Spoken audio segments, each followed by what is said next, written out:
तो जी let's start. तो आज हमारा टॉपिक है basically this is a demo class of political science subject. जो हमारी टॉपिक है आज का वो है न्यूक्लियर प्रोलिफरेशन रिजीम्स के ऊपर। अब ये टॉपिक की जो नेचर है वो बड़ी ही वास्ट है। और मुझे ये लगता है कि इस साल nuclear proliferation regimes political science के अंदर भी पूछी जाएंगी। क्योंकि इस वक्त इंटरनेशनल रिलेशंस को अगर आप देखो तो इंडिया पाकिस्तान की रिसेंटली कॉन्फ्लिक्ट हुआ है, जहां पर एक बहुत बड़ा वो था खतरा था कि न्यूक्लियर प्रोलिफरेशन हो सकती है, न्यूक्लियर जो वेपन्स हैं वो एक्सचेंज हो सकते हैं। आपके ट्रम्प साहब ने भी यही कहा। उसके साथ साथ यही पाकिस्तान अफेयर्स के अंदर पूछा जा सकता है in next in connection with India and Pakistan and overall south Asia. फिर ये टॉपिक करंट अफेयर्स के अंदर भी पूछा जा सकता है, क्योंकि ईरान और इसराइल का जो झगड़ा है वो basically I told you in the class of current affairs कि वो रिवॉल्व करता है किसके अराउंड, न्यूक्लियर प्रोलिफरेशन के अराउंड। और उसके साथ साथ अगर आप पॉलिटिकल साइंस को देखोगे, सब्जेक्ट की नेचर को देखोगे, खास करके पार्ट टू को, तो आपको ये समझ आएगा कि पार्ट टू जो है वो खास तौर पर 2022 से ऑनवर्ड्स 2022 से ऑनवर्ड्स जो पॉलिटिकल साइंस है उसका जो पेपर टू है वो ओवरऑल इंटरनेशनल रिलेशंस से ही आता है। तो ये जो सवाल है नेशनल प्रोलिफरेशन रिजीम्स का, वो मल्टीपल बार जो है वो पूछा जा चुका है किधर से, आपके पॉलिटिकल साइंस के पेपर टू के अंदर। फिर क्योंकि एज ऑफ न्यूक्लियराइजेशन जो है वो डिस्कस हो रही है, तो ये सवाल इस बार, ये सवाल जो है ये सवाल जो है वो इस बार अ, ये सवाल इस बार आपके एसए के अंदर भी पूछा जा सकता है कि न्यूक्लियर प्रोलिफरेशन जो हो रही है तो वो क्यों हो रही है और उसके इम्पैक्ट्स क्या हो सकते हैं दुनिया के ऊपर। तो इंटरनेशनल रिलेशंस बेस्ड एसेस भी आते हैं, you know them. International relations के बेस के ऊपर एसेस पूछे जाते हैं। तो उधर भी ये जो सवाल है वो पूछा जा सकता है। अगर आप में से किसी का इंटरनेशनल रिलेशन सब्जेक्ट है तो उसके लिए भी ये बड़ा ही हॉट टॉपिक है। तो न्यूक्लियर प्रोलिफरेशन मैंने सब्जेक्ट जो टॉपिक है वो आप लोगों के लिए चूज किया, सेलेक्ट किया कि ये मैं आप सबको पढ़ाऊं इस डेमो क्लास में। But first we will talk about the political science. और पॉलिटिकल साइंस के बारे में बात करते हुए फिर हम जाएंगे न्यूक्लियर प्रोलिफरेशन की तरफ कि न्यूक्लियर प्रोलिफरेशन क्या है। और अगर यही सवाल करंट अफेयर्स के अंदर आता है तो उसको कैसे डील करना है, यही सवाल अगर पॉलिटिकल साइंस के अंदर पूछा जाए तो उसको कैसे जो है वो डील किया जाए। क्योंकि बेसिकली आप सबका जो इशू है वो राइटिंग है। नॉलेज आप सबको कहीं ना कहीं से मिल जाती है कि न्यूक्लियर प्रोलिफरेशन क्या है, आपने दो चार ट्रीटीज पढ़ ली, थोड़ी सी अंडरस्टैंडिंग डेवलप कर ली, then you come to understand about the nuclear proliferation regimes and anti-nuclear proliferation regimes and treaties. But the issue is how to write them. सबसे बड़ा इशू होता है वो लिखने का होता है कि लिखें कैसे। और पॉलिटिकल साइंस के अंदर ये सवाल आता है तो वो लिखना कैसे है। आप अगर कंसिस्टेंटली देखें तो पेपर टू के अंदर मार्क्स नहीं आती। पॉलिटिकल साइंस का जो पेपर टू है उसके अंदर मार्क्स नहीं आती, तो उसका क्या रीजन है। अगर पेपर वन है तो बहुत सारे स्टूडेंट्स के इस साल अगर रिजल्ट को देखें तो पेपर वन के अंदर मार्क्स नहीं आई, तो क्यों नहीं आई। तो how to approach political science, how to differentiate political science from other subjects. क्योंकि हमें जब पेपर टू के अंदर ज्यादातर लोग पॉलिटिकल साइंस उठाते हैं और उनको ये लगता है कि जो पेपर टू है वो करंट अफेयर्स है। यहाँ पर वो मिस्टेक कर जाते हैं, क्योंकि करंट पेपर टू जो है वो करंट अफेयर्स नहीं है। पॉलिटिकल साइंस का जो पेपर टू है उसके अंदर एक सेक्शन है आईआर का, इंटरनेशनल रिलेशंस का। And there is difference between international relations and and current affairs. क्योंकि international relation is a theoretical subject in current affairs is a non theoretical subject, उसके अंदर थ्योरी नहीं है। पर international relations, political science, gender study, criminology, ये इस किस्म के सब्जेक्ट्स हैं जहां पर एप्लीकेशन ऑफ थ्योरी होती है। तो हम लोग जब उसको करंट अफेयर्स के मैनर में अटेम्प्ट करते हैं हम सिर्फ नॉलेज लिखकर आ जाते हैं। बहुत सारे लोग तो उसको प्रॉपरली एग्जाम्पल्स जो है करंट अफेयर से वो भी नहीं देकर आते और फिर उनको उनको मार्क्स नहीं आती। और ये जो पेपर टू का ये वाला जो पोर्शन है ये बेसिकली मिस किया जाता है, कोई भी एकेडमी नहीं पढ़ाती, क्योंकि उनको लगता है कि ये लोग पढ़ लेंगे जाकर करंट अफेयर्स में, कहीं ना कोई इनको पढ़ा देगा। अल्टीमेटली जब सवाल आता है डब्ल्यूटीओ के ऊपर, सवाल आता है आईएमएफ के ऊपर, जब सवाल आता है एनपीटी के ऊपर, न्यूक्लियर प्रोलिफरेशन रिजीम्स के ऊपर, या इंटरनेशनल एटॉमिक एनर्जी एजेंसी के ऊपर सवाल आ जाता है, तो हम लोग हाथ खड़े करके बैठ जाते हैं और हमें लगता है कि पॉलिटिकल साइंस का जो पेपर है वो आउट ऑफ सिलेबस आ गया। हकीकत में वो आउट ऑफ सिलेबस नहीं आता। अगर आप सिलेबस उठाकर देख लो पॉलिटिकल साइंस का, तो इंटरनेशनल रिलेशंस जो है उसका हिस्सा है। तो आई हैव डिसाइडेड कि जो हम ये वाला सेशन स्टार्ट करेंगे तो वो स्टार्ट ही इंटरनेशनल रिलेशन से करेंगे, ताकि वो वाले सवाल जो कि निगलेक्ट होते हैं आमतौर पर एकेडमीज के अंदर या टीचर्स उनको छोड़ देते हैं, वो पहले पहले वो कर लें। क्योंकि फिर एक बैगेज होता है ना कि वो सारा कोर्स जो है कंप्लीट करवाना है। जब वो सारा वो है पोर्शन है वो कंप्लीट हो जाता है, तो लोग भी सकते पॉलिटिकल साइंस हो गई, क्योंकि बहुत सारे स्टूडेंट्स को ही नहीं पता कि it is the part of syllabus. तो 2022, 23, 24 और 25 के अगर आप पेपर देखेंगे तो कंप्लीट जो सवाल है पार्ट टू के वो इस पोर्शन से आए हैं। आप यूरोपियन यूनियन के ऊपर सवाल देख लो, आप 2022 के अंदर एनपीटी के ऊपर सवाल देख लो, फिर आप डब्ल्यूटीओ और आईएमएफ के ऊपर सवाल देख लो, तो आपको टोटल सवाल की जो नेचर है वो इसके ऊपर मिलेगी। तो जी लेट्स डिस्कस कि अगर पेपर वन जो है उसको कैसे किया जाना चाहिए, फिर पेपर टू कैसे किया जाना चाहिए, and then we will talk about paper two. जी जी बिल्कुल। और फिर हम बात करेंगे कि इंटरनेशनल जो ये न्यूक्लियर प्रोलिफरेशन रिजीम्स हैं ये क्या है और उनके अंदर थ्योरी को इम्प्लीमेंट कैसे किया जाए। ठीक है जी। सबसे पहले जब हम पॉलिटिकल साइंस का पेपर वन की बात करते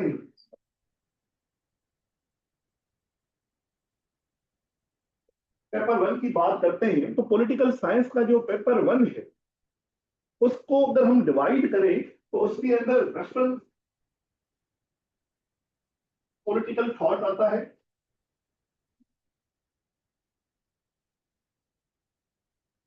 फिर इस्लामिक पॉलिटिकल थॉट आता है,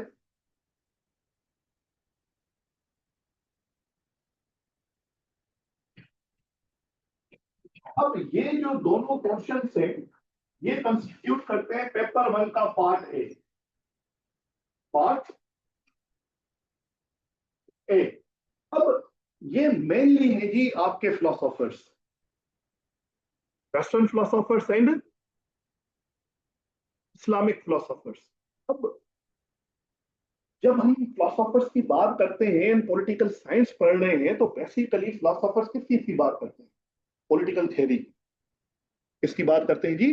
पॉलिटिकल थ्योरी।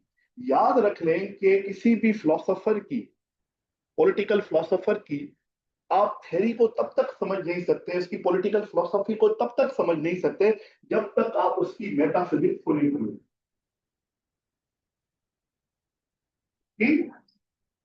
मेटाफिजिक्स को नहीं समझते कि उस फिलोसोफर की जो फिलोसॉफिकल रूट्स हैं, फाउंडेशंस हैं, वो कहां से आती है। फॉर एग्जाम्पल, जब हम बात करते हैं कि प्लाटो है, तो हम कहते हैं कि प्लाटो ने एक आइडियल स्टेट दी। क्या दी जी? आइडियल स्टेट दी। तो यहां पर वर्ड इस्तेमाल हुआ है आइडियल, जिसको हम यूटोपियन कॉन्सेप्ट ऑफ स्टेट भी कहते हैं कि इट इज आइडियल।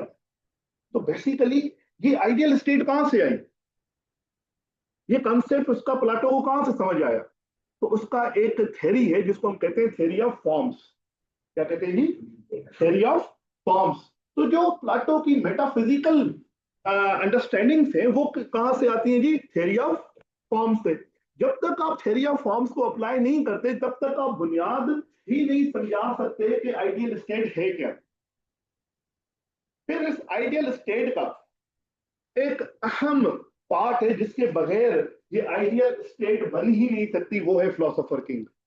वो कौन है जी? Philosopher king. We will talk about all these concept in the later classes.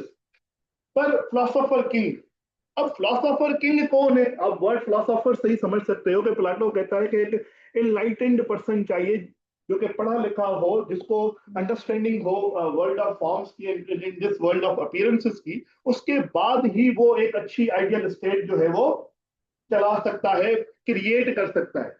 अब जब हम नॉलेज की बात करते हैं ना, तो नॉलेज में से एक वर्ड निकलता है जिसको हम कहते हैं एपिस्टेमोलॉजी। क्या कहते हैं जी? एपिस्टेमोलॉजी।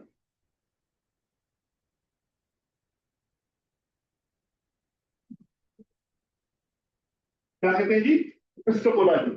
अब एपिस्टेमी का मतलब क्या है? नॉलेज। अब जब तक हम थ्योरी ऑफ नॉलेज नहीं पढ़ेंगे प्लाटो की, तो इसका फिलोसोफर किंग को हम जस्टिफाई नहीं कर सकते। तो जब तक ये नहीं जस्टिफाई करेंगे, तब तक प्लाटो आपको मार्क्स नहीं देने वाला। याद रख लें कि ये जो आप लिख रहे हो ना, वो इस टाइम पर पैदा हुआ था, इस टाइम पर मर गया, इससे मार्क्स नहीं आने। अगर हम कहें कि जी critically analyse Plato's theory of justice, तो जस्टिस का कॉन्सेप्ट आया कहां से? वो कहता है जब तक जस्टिस इस सोसाइटी के अंदर इंप्लीमेंट नहीं हो सकता, जब तक एक फिलोसोफर किंग का रूल ना हो।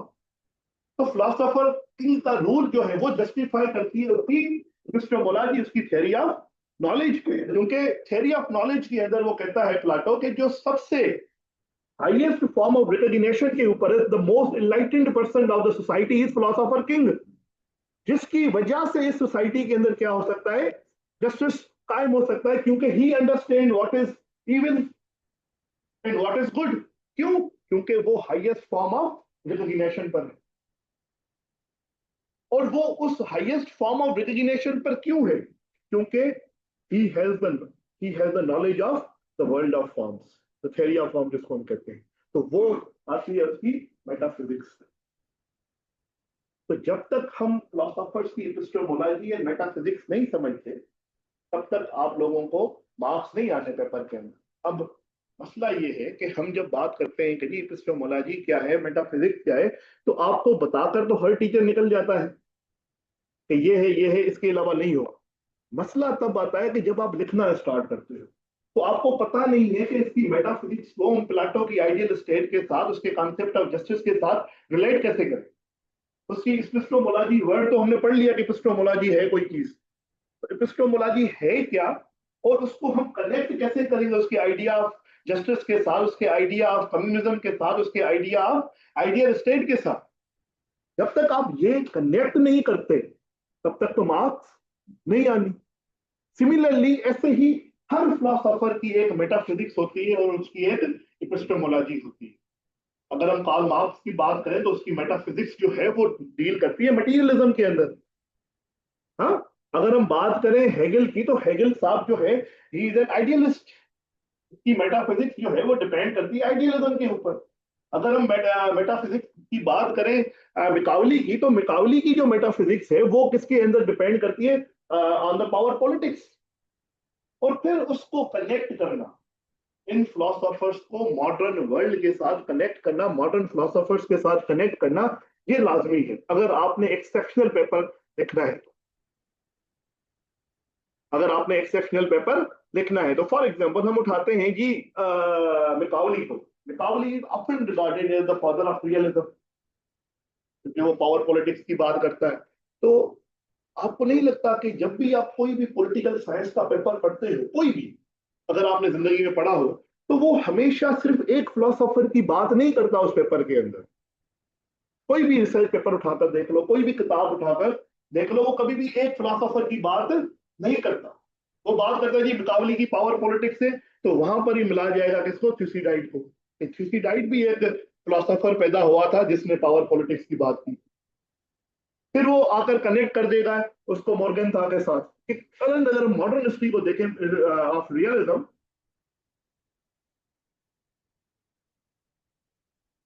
अगर हम करंट हिस्ट्री को देखें, तो जो करंट मॉडर्न फिलोसोफर्स हैं, तो वो उसके अंदर आपको कौन मिलेगा जी? मॉर्गन था मिलेगा। कि मॉर्गन था साहब जो है वो अगेन रियलिज्म की बात करते हैं। फिर और अगर थोड़ा मॉडर्न आए, तो वॉल्ट साहब, उसका कॉन्सेप्ट है जी नियो रियलिज्म का।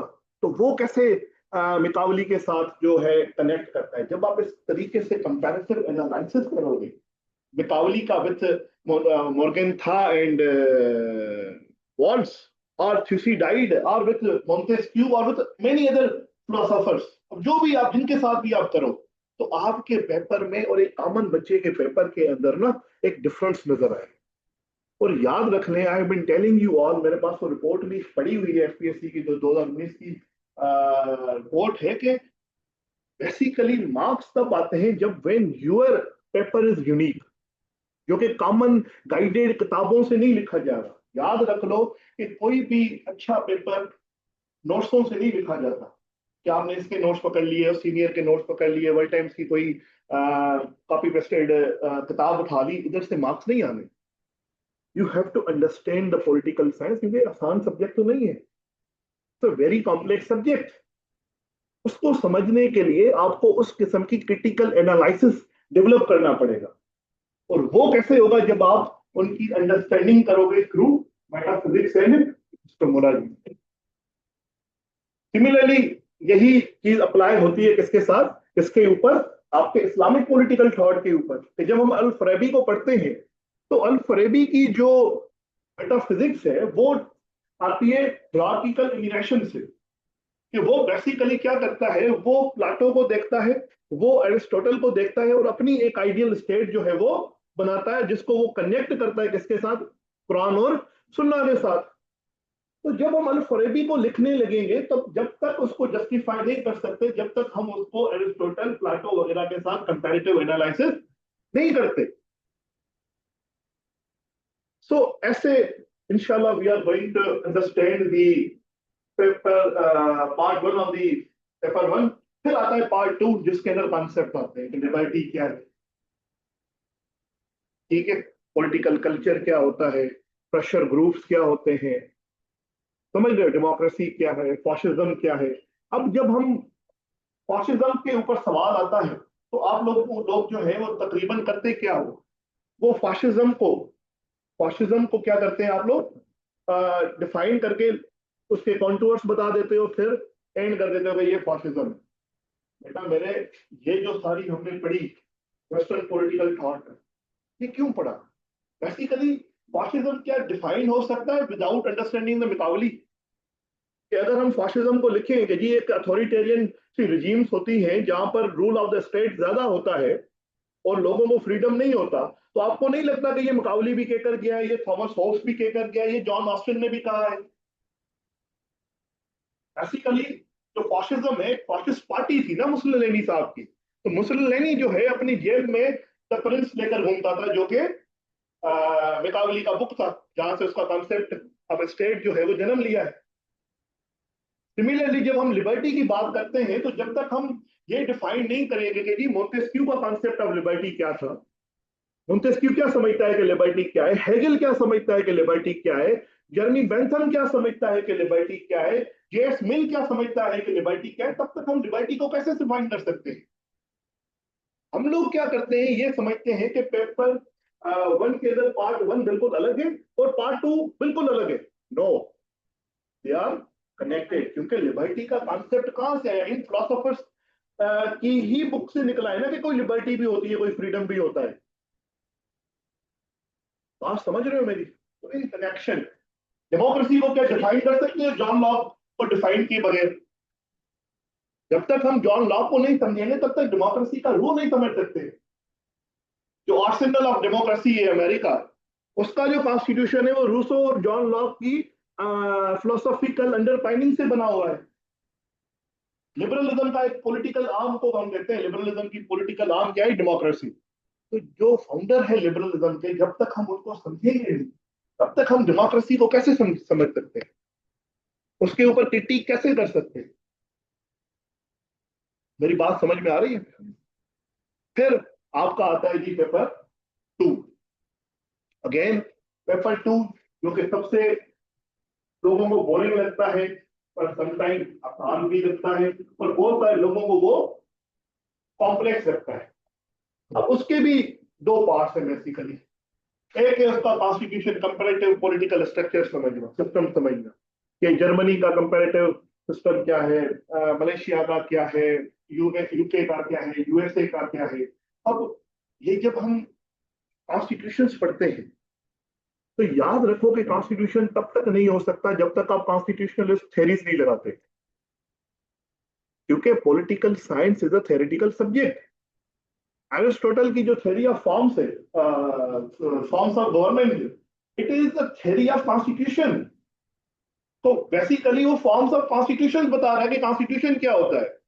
वो कहता है कि जो कॉन्स्टिट्यूशन है, it is a way of life, how people live is defined by the constitution. हमारे यहाँ क्या होगा, फॉर एग्जाम्पल अफगानिस्तान के अंदर अगर हम इस वक्त डेमोक्रेसी इम्पोज कर दें तो उनकी जो ट्राइबल लाइफ है वो डिस्टर्ब हो जाएगी। तो वो कभी भी डेमोक्रेसी को वहां पर इम्पोज नहीं करते, कभी भी उधर डेमोक्रेटिक नॉर्म्स रही नहीं है। सिमिलरली अगर अफगानिस्तान का कॉन्स्टिट्यूशन उठाकर हम अमेरिका में रख दें तो क्या अमेरिकन वे ऑफ लाइफ के साथ उनका कॉन्स्टिट्यूशन जो है वो मैच करता है? नहीं, क्योंकि वो हमेशा फ्रीडम की तरफ और फ्री स्पीच की तरफ रहे और उधर अथॉरिटेरियन हुकूमतें नहीं आई। तो constitution according to Aristotle is a way of life. तो जब हमने यूके का कॉन्स्टिट्यूशन पढ़ना है तो उसकी जो नेचर है, यूएसए के कॉन्स्टिट्यूशन की जो नेचर है, यूके के कॉन्स्टिट्यूशन की जो नेचर है, वो उनके वे ऑफ लाइफ के साथ, थ्योरी ऑफ कॉन्स्टिट्यूशन के साथ क्या होती है, रिलेट होती है। सिमिलरली अगर हम चाइना का जब कॉन्स्टिट्यूशन पढ़ते हैं और कहते हैं वहां पर रूल ऑफ कम्युनिस्ट पार्टी है, तो चाइना की कम्युनिस्ट पार्टी को जब हम देखेंगे तो उधर से तब जब हम थ्योरी ऑफ कॉन्स्टिट्यूशनलिज्म अप्लाई करेंगे तो बेसिकली हम देखेंगे भाई क्विंग डायनेस्टी से लेकर शी जिनपिंग तक वहां पर कभी डेमोक्रेसी का रू ही नहीं आया, पांव ही नहीं रखा कभी डेमोक्रेसी ने। हमेशा अथॉरिटेरियन किस्म की गवर्नमेंट्स रही है। माओ को उठाकर देख लो, ड्योपिंग को उठाकर देख लो, उससे पहले क्विंग डायनेस्टी उठाकर देख लो, स्विंग डायनेस्टी उठाकर देख लो, कोई भी हमेशा डायनेस्टिक कल्चर रहा है। तो वहां पर का जो वे ऑफ लाइफ है, जो कॉन्स्टिट्यूशनलिज्म है, वो डिफरेंट है, उसकी रूह वहां से आती है। जब हम कॉन्स्टिट्यूशन को इस वे में पढ़ेंगे ना बेटा, क्योंकि देखो करेक्टरिस्टिक्स एंड सैलिएंट फीचर्स निकालना 2 मिनट का काम है। अभी गूगल पर लिखो सैलिएंट फीचर्स निकल आएंगे, ये कॉन्स्टिट्यूशन हो गया, खत्म हो गई बात। तो फिर उन्होंने जो ये सिस्टम दिए कंपैरेटिव पॉलिटिकल सिस्टम, वो पागल तो नहीं है, उन्होंने उठाकर दे दिए ये लोग। फिर आता है आपका पॉलिटिकल साइंस के पेपर 2 का पार्ट 2, जो कि इंटरनेशनल रिलेशंस के ऊपर और पाकिस्तान अफेयर्स के साथ मिलता है। सर सैयद अहमद खान के ऊपर सवाल पॉलिटिकल साइंस के अंदर भी आता है, सर सैयद अहमद खान के ऊपर सवाल पाकिस्तान अफेयर्स के अंदर भी आता है। सेम सवाल आता है, बिलीव मी, कि how sir Syed Ahmad Khan develop Muslim nationalism. ये एग्जैक्ट सवाल paper 2 political science in Pakistan affairs में आ चुका है। तब जब हम लिखेंगे तो क्या फर्क नहीं होगा? डेटा चेंज नहीं होगी, डेटा सेम होगी।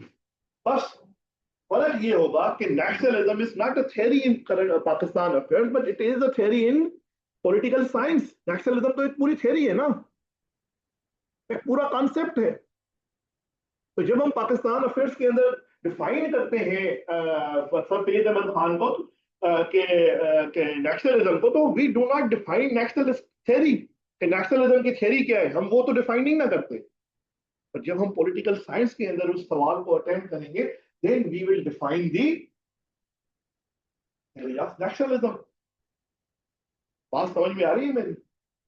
सिमिलरली जब इंटरनेशनल रिलेशन का पोर्शन हम करते हैं तो सवाल for example nuclear proliferation regimes के ऊपर आया। International relations is a part of political science, remember it. The mother, जो मदर सब्जेक्ट है वो पॉलिटिकल साइंस है, जहां से इंटरनेशनल रिलेशंस भी निकला है। ठीक है, तो जब हम इंटरनेशनल रिलेशंस को करते हैं तो it is a theoretical subject. तो न्यूक्लियर प्रोलिफरेशन रिजीम्स को, वो एनपीटी हो, वो आईएईए हो, इन सबको तब तक आप नहीं कर सकते जब तक आप उसको कनेक्ट नहीं करते रियलिज्म के साथ, लिबरलिज्म के साथ, कंस्ट्रक्टिविज्म के साथ, या पोस्ट मॉडर्निज्म के साथ, या पोस्ट कॉलोनियलिज्म के साथ। जब तक आप इन थेरीज के साथ, there are multiple other theories, dependency theory है, वर्ल्ड सिस्टम थ्योरी है, बहुत सारी थ्योरीज हैं। जब तक आप उनको कनेक्ट नहीं करते तब तक आपको मार्क्स नहीं आने, रिमेंबर इट। एक सवाल है, मैं आपको समझाता हूं, जो कि आता है वर्ल्ड ट्रेड ऑर्गेनाइजेशन के, WTO। कहता है कि जी बताओ कि वर्ल्ड ट्रेड ऑर्गेनाइजेशन जो है उसके जो मेजर्स हैं दे आर एक्सप्लॉइटेटिव, उससे डेवलपिंग नेशंस को नुकसान होता है। और वर्ल्ड ट्रेड ऑर्गेनाइजेशन का सबसे ज्यादा जो फायदा हुआ है वो डेवलप्ड कंट्रीज को है, जैसे अमेरिका हो गया, UK हो गया, फ्रांस हो गया, जर्मनी हो गई, इनको ज्यादा फायदा होता है as compare to developing countries like Pakistan, Nigeria and so on and so forth. तो कहता है कि ये जस्टिफाई करो। अब जब हम कहते हैं ना कि डेवलपिंग नेशंस को नुकसान दे रहा है WTO, और डेवलप्ड नेशंस को क्या कर रहा है, आगे बढ़ा रहा है, तो यहाँ पर मार्क्सिस्ट पर्सपेक्टिव है कि बोर्जुआजी कंट्रीज जो हैं, जो डेवलप्ड कंट्रीज हैं, वो इस स्ट्रक्चर से फायदा उठा रही हैं, और जो प्रोलिटेरिएट कंट्रीज हैं, जो कि गरीब कंट्रीज हैं, वो क्या कर रही हैं जी, नुकसान उठा रही हैं। तो ये पूरा का पूरा थीसिस है किसका, डिपेंडेंसी थ्योरी।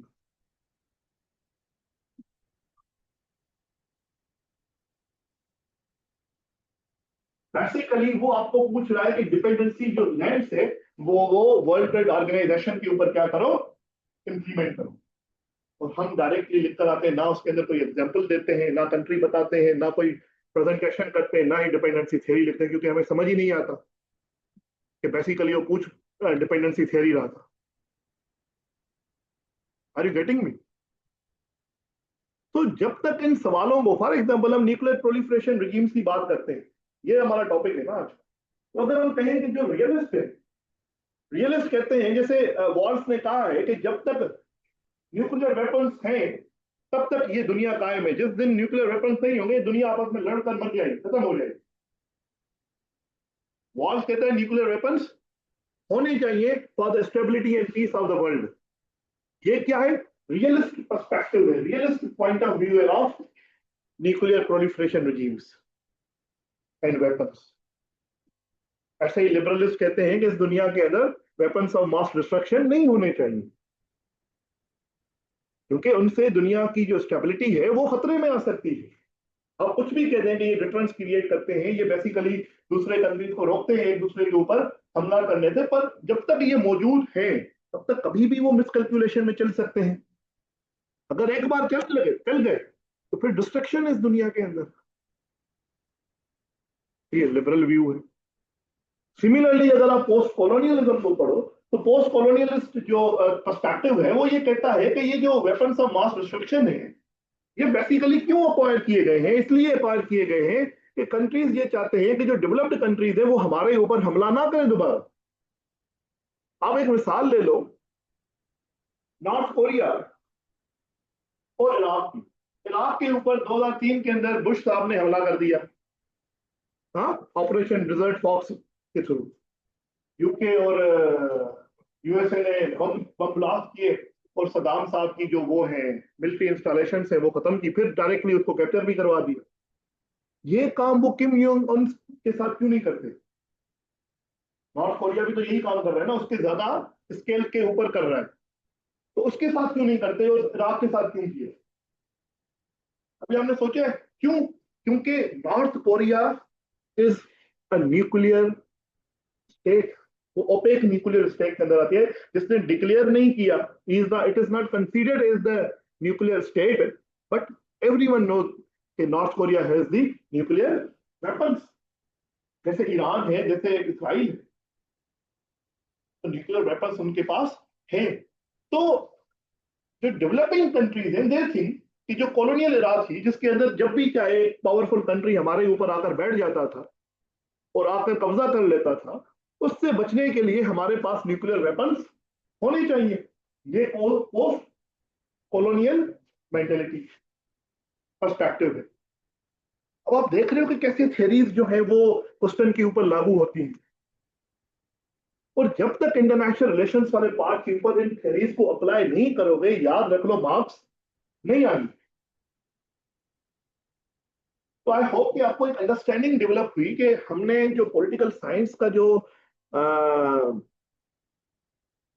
सेशन चलाना है उसके अंदर इन सारी चीजों का ख्याल रखना है कि आपकी मेटाफिजिकल अंडरस्टैंडिंग डेवलप हो, एपिस्टेमोलॉजी क्या है वो समझे, उनके जो कॉन्सेप्ट्स हैं वो समझे, और फिर जो ये पार्ट है, part one western political thought and Islamic political thought को हम अंडरस्टैंड करें और इम्प्लीमेंट करें on the part two of the paper one. जब हम कॉन्सेप्ट ऑफ स्टेट लिखेंगे तो we should know what is the concept of state by the west west कि वेस्ट का क्या है। फिर हमें यह भी पता होना चाहिए कि जो कॉन्सेप्ट है आपके ईस्ट का, जो कॉन्सेप्ट है इस्लाम का, वो क्या है स्टेट के बारे में। अभी आप एक होलिस्टिक वे के अंदर स्टेट को क्या कर सकते हो, डिफाइन कर सकते हो। बात समझ में आ रही है मेरी? तो आई विल टीच यू इंशाल्लाह। जो हमारा रेगुलर क्लास होगा उसके अंदर हम ये थेरीज जो है वो पेपर टू का पार्ट टू स्टार्ट करने का मकसद ही ये है कि पहले आपको ये थेरीज पढ़ाऊंगा एक लेक्चर के अंदर, and then I will move on to the regimes के बेसिकली जो वर्ल्ड ट्रेड ऑर्गेनाइजेशन है, यूरोपियन यूनियन है, डब्ल्यू जो आईएमएफ है, वर्ल्ड बैंक के ऊपर सवाल आ जाता है तो उन सवालों को हल करें। ठीक है, तो लेट्स टॉक अबाउट नाउ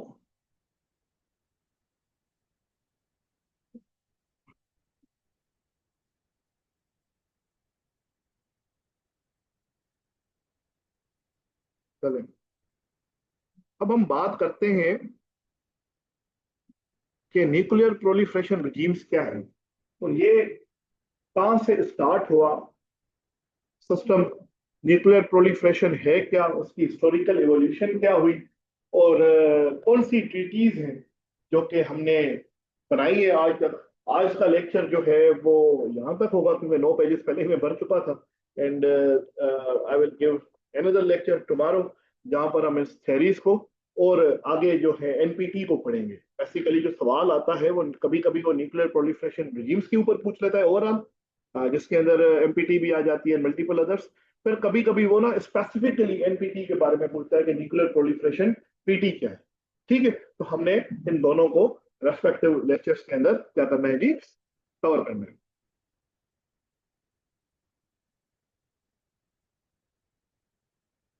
जी आइको इल्टो है एक मेजर थिंग का स्टेट है आपकी यूएस की, उसने कहा था the human race can not coexist with nuclear weapons, कि जब तक इस दुनिया के अंदर न्यूक्लियर वेपन्स हैं तो इंसान जो है वो एग्जिस्ट नहीं कर सकते, कि अल्टीमेटली एक दिन ऐसा आएगा जब ये nuclear weapons will be fired over the humans. जिसकी बड़ी क्लोज हमने तशरीह देखी है जब क्यूबन मिसाइल क्रैशेस हुए थे between America and USSR cold war के दौरान। ठीक है, फिर इंडिया पाकिस्तान के अंदर जब से जंगें होती हैं तो हमें ये नजर आता है कि ये कभी भी एक दूसरे को जो है एटम बम मार सकते हैं। सिमिलरली ईरान इसराइल का देख लो, तो ईरान इसराइल अगर ईरान उस मोड़ पर पहुंच जाता कि जहां पर उसको नजर आता कि I am defeated, what Iran would do, तो वो फायर ही करता ना।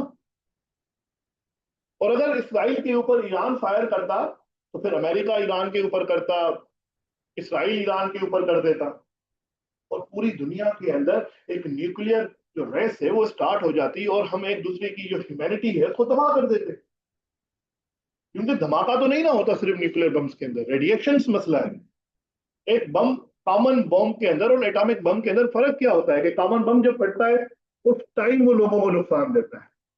न्यूक्लियर वेपन जब फटता है, जब न्यूक्लियर वेपन जब ब्लास्ट होता है तो उसकी रेडिएशन का सबसे ज्यादा मसला होता है rather than the the blast itself. Blast से जो मर गए, 5,000 लोग मर गए, 10,000 लोग मर गए, लाख लोग मर गए, चलो ठीक है, तो इतना तक होता भी तो बंदा बियर कर सकता है। मसला ये है कि 100 ऑफ किलोमीटर तक उसकी रेडिएशन जाती हैं जो कि एक बड़े अरसे तक वहीं पर मौजूद होती है, जो कि उस पूरे के पूरे एरिया को दोबारा से नॉर्मल की तरफ ले जाने के लिए बड़ा ही मसला होता है। हिरोशिमा और नागासाकी में आज भी लंगड़े बच्चे पैदा होते हैं क्योंकि उस दौर के बम फेंके गए हैं 1945 के अंदर। कंसीडर इट के उस टाइम का बम आज 2025 के अंदर भी बहुत सारे ऐसे लोग हैं जहां पर लंगड़े बच्चे, किसी को दिमागी तौर पर मसला होता है, किसी को टांग में मसला होता है, किसी को हाथ में मसला होता है, क्यों? क्योंकि एटॉमिक बम फायर हुए उन कंट्री और उन सिटीज के ऊपर। और अगर आप देखो इसराइल के ऊपर अगर हमला होता है, इसराइल तो इतना सा है वर्ल्ड मैप के ऊपर, तो साथ में पैलेस्टाइन भी गया, साथ में उसके इम्पैक्ट जो है वो सूडान, जॉर्डन के ऊपर भी आएंगे, आपका सीरिया के ऊपर भी आएंगे, लेबनान के ऊपर भी आएंगे, और रेड सी पूरा, फिर वो ही इजिप्ट की तरफ जाएंगे। तो कितने ज्यादा कंट्रीज जो है वो एक ब्लास्ट के शिकार बन जाएंगे, विक्टिम्स बन जाएंगे। तभी ये साफ कहते हैं कि the human race can not coexist with nuclear weapons. फिर अगर हम बात करें तो जो डेवलपमेंट हुई है न्यूक्लियर वेपन्स की वो 1945 के अंदर हुई, और हिस्ट्री ऑफ ह्यूमैनिटी और हिस्ट्री ऑफ वॉरफेयर क्या हो गई जी, चेंज हो गई। हिस्ट्री ऑफ ह्यूमैनिटी और वॉरफेयर क्या हो गई जी, चेंज हो गई। कैसे चेंज हो गई कि we were living in an era without the atomic bombs, and then we entered an era of atomic bombs, the nuclear age जिसको हम कहते हैं, क्या कहते हैं जी, the nuclear age, जिसने एंड कर दिया फॉशिज्म का। इसका एंड किया जी, फॉशिज्म का। There were three stories in the world. Noah Harari अपनी किताब 21 lessons for the 21st century के अंदर कहता है कि दुनिया के अंदर तीन स्टोरीज थी, एक थी फॉशिज्म, दूसरी थी कम्युनिज्म, तीसरी थी liberalism. So with the end of Hitler and Mussolini in the World War II, fascism ended और दो स्टोरीज बच गई, एक कम्युनिज्म, एक लिबरलिज्म। और जब कोल्ड वॉर हुई, and with the defeat of USSR in that Cold War, only one story remained, जिसको हम क्या कहते हैं, लिबरलिज्म, जिसको फ्रांसिस फुकुयामा अपनी किताब the end of history and the last man standing के अंदर क्या कहता है कि liberalism is the end of history, कि अब इसके बाद कोई भी स्टोरी नहीं आएगी, और दुनिया का जो स्ट्रक्चर है, वो इकोनॉमिक स्ट्रक्चर हो, वो पॉलिटिकल स्ट्रक्चर हो, वो सोशल स्ट्रक्चर हो, वो कौन से बुनियादों के ऊपर चलेगा, लिबरलिज्म को। उस लिबरलिज्म से हम बात करते हैं, एक ऑर्डर डेवलप हुआ जिसको हम कहते हैं वर्ल्ड ऑर्डर, जिसको हम क्या कहते हैं, वर्ल्ड ऑर्डर, कि जी अब दुनिया के अंदर लिबरल वर्ल्ड ऑर्डर। तो जो लिबरल वर्ल्ड ऑर्डर डेवलप हुआ या फाशिज्म को खत्म हुआ, उसका सबसे बड़ा रीजन था आपकी एज ऑफ न्यूक्लियराइजेशन। और यूएसएसआर और यूएसए के बीच में जो कोल्ड वॉर हुई, उसका भी सबसे बड़ा रीजन था द एज ऑफ न्यूक्लियराइजेशन, क्योंकि वो कोल्ड वॉर तक ही रहे। अगर इन दोनों के पास इतने बड़े एटॉमिक वेपन्स नहीं होते तो ये लड़ चुके होते। कन्वेंशनल वॉर तो आसानी से होती थी। वो कहते हैं ना, with the greater power comes the greater responsibility. तो पावर तो उन्होंने एक्वायर कर लिया, उसके साथ रिस्पॉन्सिबिलिटी भी तो आती है, तो रिस्पॉन्सिबिलिटी भी है। तो जैसे जैसे कोल्ड वॉर डेवलप होती गई, वैसे वैसे जो शेडो था बॉम्ब का वो भी बढ़ता गया, और न्यूक्लियर वेपन्स जो है वो लोगों ने समझा कि they are a linchpin of deterrence. What is deterrence? Deterrence किस चीज को कहते हैं? डिटरेंस हम कहते हैं कि जब आप कोई ऐसा सिस्टम डेवलप कर लो जो कि आपको फॉरेन अटैक से क्या कर ले, बचा ले, हम उसको कहते हैं डिटरेंस। फॉर एग्जाम्पल, मेरे पास एटॉमिक बम है, तो ईरान मेरे ऊपर हमला करने से पहले 100 बार सोचेगा कि क्या मैं पाकिस्तान के ऊपर हमला करूं, क्योंकि उसके पास तो एटॉमिक बम है, वो कभी भी हमें मार सकता है। तो atomic weapons created a sort of deterrence.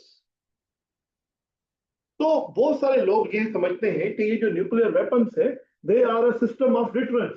फिर कुछ लोग ये समझते हैं कि ये जो न्यूक्लियर आर्म्स रेस है, उसने दुनिया को इनसिक्योर बना दिया। क्या बना दिया जी? इनसिक्योर बना दिया। दुनिया की सिक्योरिटी जो है वो आज सबसे ज्यादा खतरे में as compare to the before the age of nuclearisation. एक दुनिया की न्यूक्लियर वेपन से पहले वाली दुनिया, जहां पर कितने भी लोग मर जाते होंगे। फ्रांस और बर्तानिया के बीच में 100 ईयर्स वॉर चली, उन 100 ईयर वॉर के अंदर कितने ही लोग मरे, क्योंकि एक धमाके में हिरोशिमा के अंदर अमेरिका ने मारे। उसको कंपेयर अगर हम करें 100 ईयर्स वॉर ऑफ बर्तानिया एंड फ्रांस, तो कितने लोग मरे होंगे? उसके 10% लोग भी नहीं मरे। तो दुनिया जो है वो क्या है, इनसिक्योर। तो ये डिबेट है बेसिकली इस वक्त पॉलिटिकल स्ट्रक्चर्स के ऊपर कि क्या एक्चुअली वर्ल्ड पीस कायम होता है इन इंटरनेशनल न्यूक्लियर वेपन्स के थ्रू, या ये जो न्यूक्लियर वेपन्स है उन्होंने बेसिकली इस दुनिया का जो सिक्योरिटी है उसको क्या कर दिया है, खतरे में डाल दिया।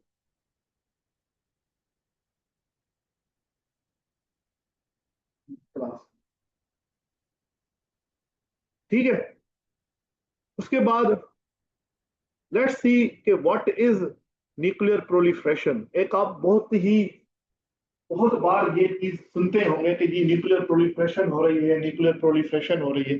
तो what is nuclear proliferation? In simple terms अगर हम कहें तो nuclear proliferation is the spread of nuclear weapons by the state, by the states. यहाँ पर मैंने एक डेफिनेशन लिखी है, the attainment of nuclear weapons by states that previously did not have such a capability is called nuclear proliferation। कि वो state जिनके पास पहले न्यूक्लियर वेपन्स नहीं थे और अब वो अक्वायर कर लेते हैं, हासिल कर लेते हैं, हम उस फिनोमेना को क्या कहते हैं, न्यूक्लियर प्रोलिफरेशन। के पहले नहीं थे, अब लोगों के पास क्या है जी, एटॉमिक बम। उसको हम क्या कहते हैं जी, न्यूक्लियर प्रोलिफरेशन।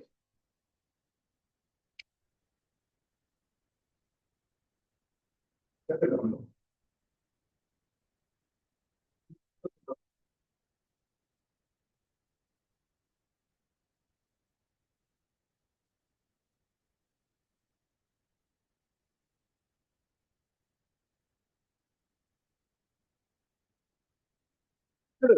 एक और डेफिनेशन है कि जी nuclear proliferation is the spread of nuclear weapons or even nuclear related technologies to state that previously had no such capabilities। पहले तो ये था ना कि वेपन्स को आप प्रोलिफरेट कर रहे हैं, फिर एक नई डेफिनेशन आई कि सिर्फ वेपन्स क्यों, वो टेक्नोलॉजी जिससे एटॉमिक बम्स बनते हैं, अगर उनको भी कोई प्रमोट कर रहा है, उनको भी कोई स्प्रेड कर रहा है, या कोई स्टेट्स जो एक्वायर कर रही है, हम इसको भी क्या कहते हैं, nuclear proliferation. Similarly Montgomery and Sagan, ये एक दो बड़े पॉलिटिकल एनालिस्ट भी हैं, न्यूक्लियराइजेशन के ऊपर भी इनका काम है। वो कहते हैं कि जो डेफिनेशन है ना न्यूक्लियर प्रोलिफरेशन की, वो क्या है कि it is a process by which countries move closer to और away from different threshold toward developing the bomb. कि ये एक ऐसा प्रोसेस है जिसके तहत जो कंट्रीज हैं, या तो वो करीब जाते हैं न्यूक्लियराइजेशन के ऊपर की तरफ कि उनको न्यूक्लियर बम्स जो है वो मिल जाए, या तो कुछ ऐसे कंट्रीज उनको क्या कर लेते हैं, रोक लेते हैं कि आप न्यूक्लियर बम जो है या न्यूक्लियर वेपन्स जो है वो अक्वायर ना कर पाए। तो इस लाइन से ये नजर आता है कि जो countries, the countries which are interested, even interested in acquiring the nuclear weapons, also come in the domain of nuclear proliferation। क्योंकि पहले, सबसे पहले तो इंटरेस्ट होता है ना। सदाम हुसैन को भी एक इंटरेस्ट आया था कि जी मैंने न्यूक्लियर वेपन्स जो है वो क्या करने हैं, बनाने। उस इंटरेस्ट ने उसको प्रोग्राम, न्यूक्लियर प्रोग्राम की तरफ लेकर गया। अल्टीमेटली अमेरिका ने और यूके ने उसके ऊपर हमला कर दिया।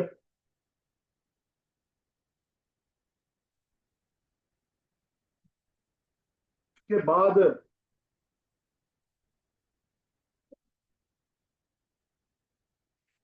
अगर हम historical evolution of nuclear proliferation करें तो सबसे पहले हमें देखना पड़ेगा कि ये न्यूक्लियराइजेशन स्टार्ट कहां से हुई। तो बर्थ ऑफ न्यूक्लियराइजेशन, ठीक है, द बर्थ ऑफ न्यूक्लियराइजेशन।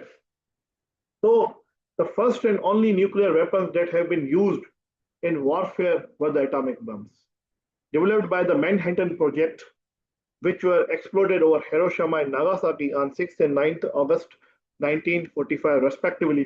और उस अटैक ने स्टार्ट किया birth of nuclear era. Manhattan project क्या था? ये एक अमेरिका का प्रोजेक्ट था जिसको ओपेनहाइमर साहब ने, जे रॉबर्ट ओपेनहाइमर ने स्टार्ट किया, और उन्होंने पहली बार न्यू मैक्सिको के डिजर्ट के अंदर 16 जुलाई 1945 के अंदर टेस्ट किया, and America became atomic power. अब ये रेस कहां से स्टार्ट हुई? This race started in 1930s। 1930s कि जब अमेरिका को यह पता चला कि दुनिया के अंदर एक ऐसी टेक्नोलॉजी जो है वो डेवलप होने लगी है जिससे एटॉमिक बम्स बन सकते हैं और उनका जो इम्पैक्ट है वो बहुत बड़ा है। और सोवियत यूनियन, जर्मनी और ऐसी बहुत सारी कंट्रीज जो है उस टेक्नोलॉजी के पीछे हैं। So they started their project as well, जिसको हम कहते हैं द मैनहट्टन प्रोजेक्ट। ओपेनहाइमर एक मूवी भी आई है, अगर आप लोगों ने देखी है, अगर नहीं देखी तो देख लें, आपको समझ आएगी कि ओपेनहाइमर ने किस तरीके से एटॉमिक बम्स जो है वो बनाए। इसके ऊपर एक और मूवी है, अगर आपने अंडरस्टैंड करना है the struggle between the Germany and the American over the nuclear technology, तो वंडर वुमन की जो पहली वाली मूवी है वो अगर आप देखें तो एक्चुअली जो वंडर वुमन लड़ रही है from the American side to protect the world, क्योंकि लिबरल मूवीज के अंदर तो यही दिखाया जाता है ना कि American always protect the world. तभी मिस्टर अमेरिका का कॉन्सेप्ट है कि अमेरिका आता है and it is a superhero जो के दुनिया को बचाता है। तो वंडर वुमन जो है वो अमेरिकन साइड से लड़ रही है, क्यों? क्योंकि एक इविल फोर्स है, एक इविल टेक्नोलॉजी है जो कि जर्मन्स के पास अगर आ गई तो दुनिया क्या हो जाएगी? तबाह हो जाएगी। एक्चुअली वो जो पूरी स्ट्रगल है वो न्यूक्लियर वेपन्स के ऊपर है, और वो अक्वायर कर ली अमेरिका ने और उसने जापान को तबाह कर दिया। तो द एक्चुअल एक्चुअल इविल कौन हुआ? You have to decide. तो जब हम इवोल्यूशन ऑफ न्यूक्लियर प्रोलिफरेशन की बात करते हैं तो वो दो किस्म की इराज के अंदर डिवाइडेड है। एक the proliferation during the cold war, जो कि एक्चुअल प्रोलिफरेशन हुई, और फिर आफ्टर दी कोल्ड वॉर।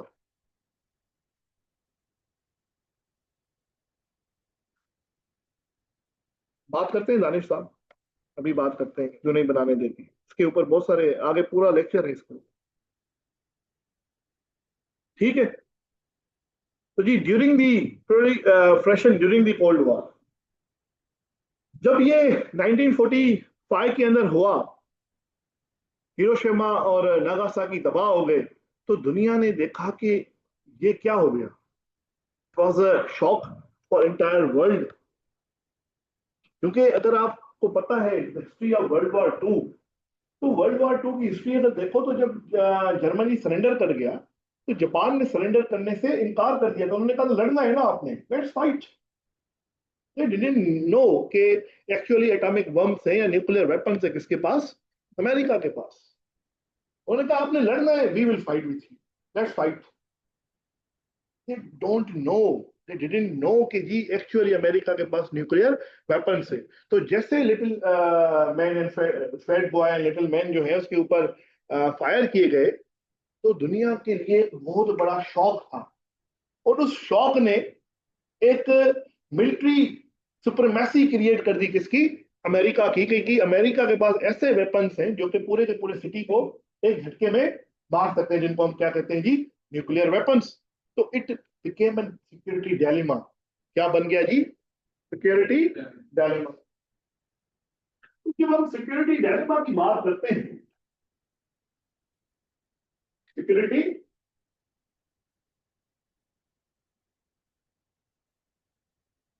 जब हम सिक्योरिटी डायलेमा की बात करते हैं तो सिक्योरिटी डायलेमा का मतलब क्या होता है कि आपके स्टेट का जो एग्जिस्टेंस है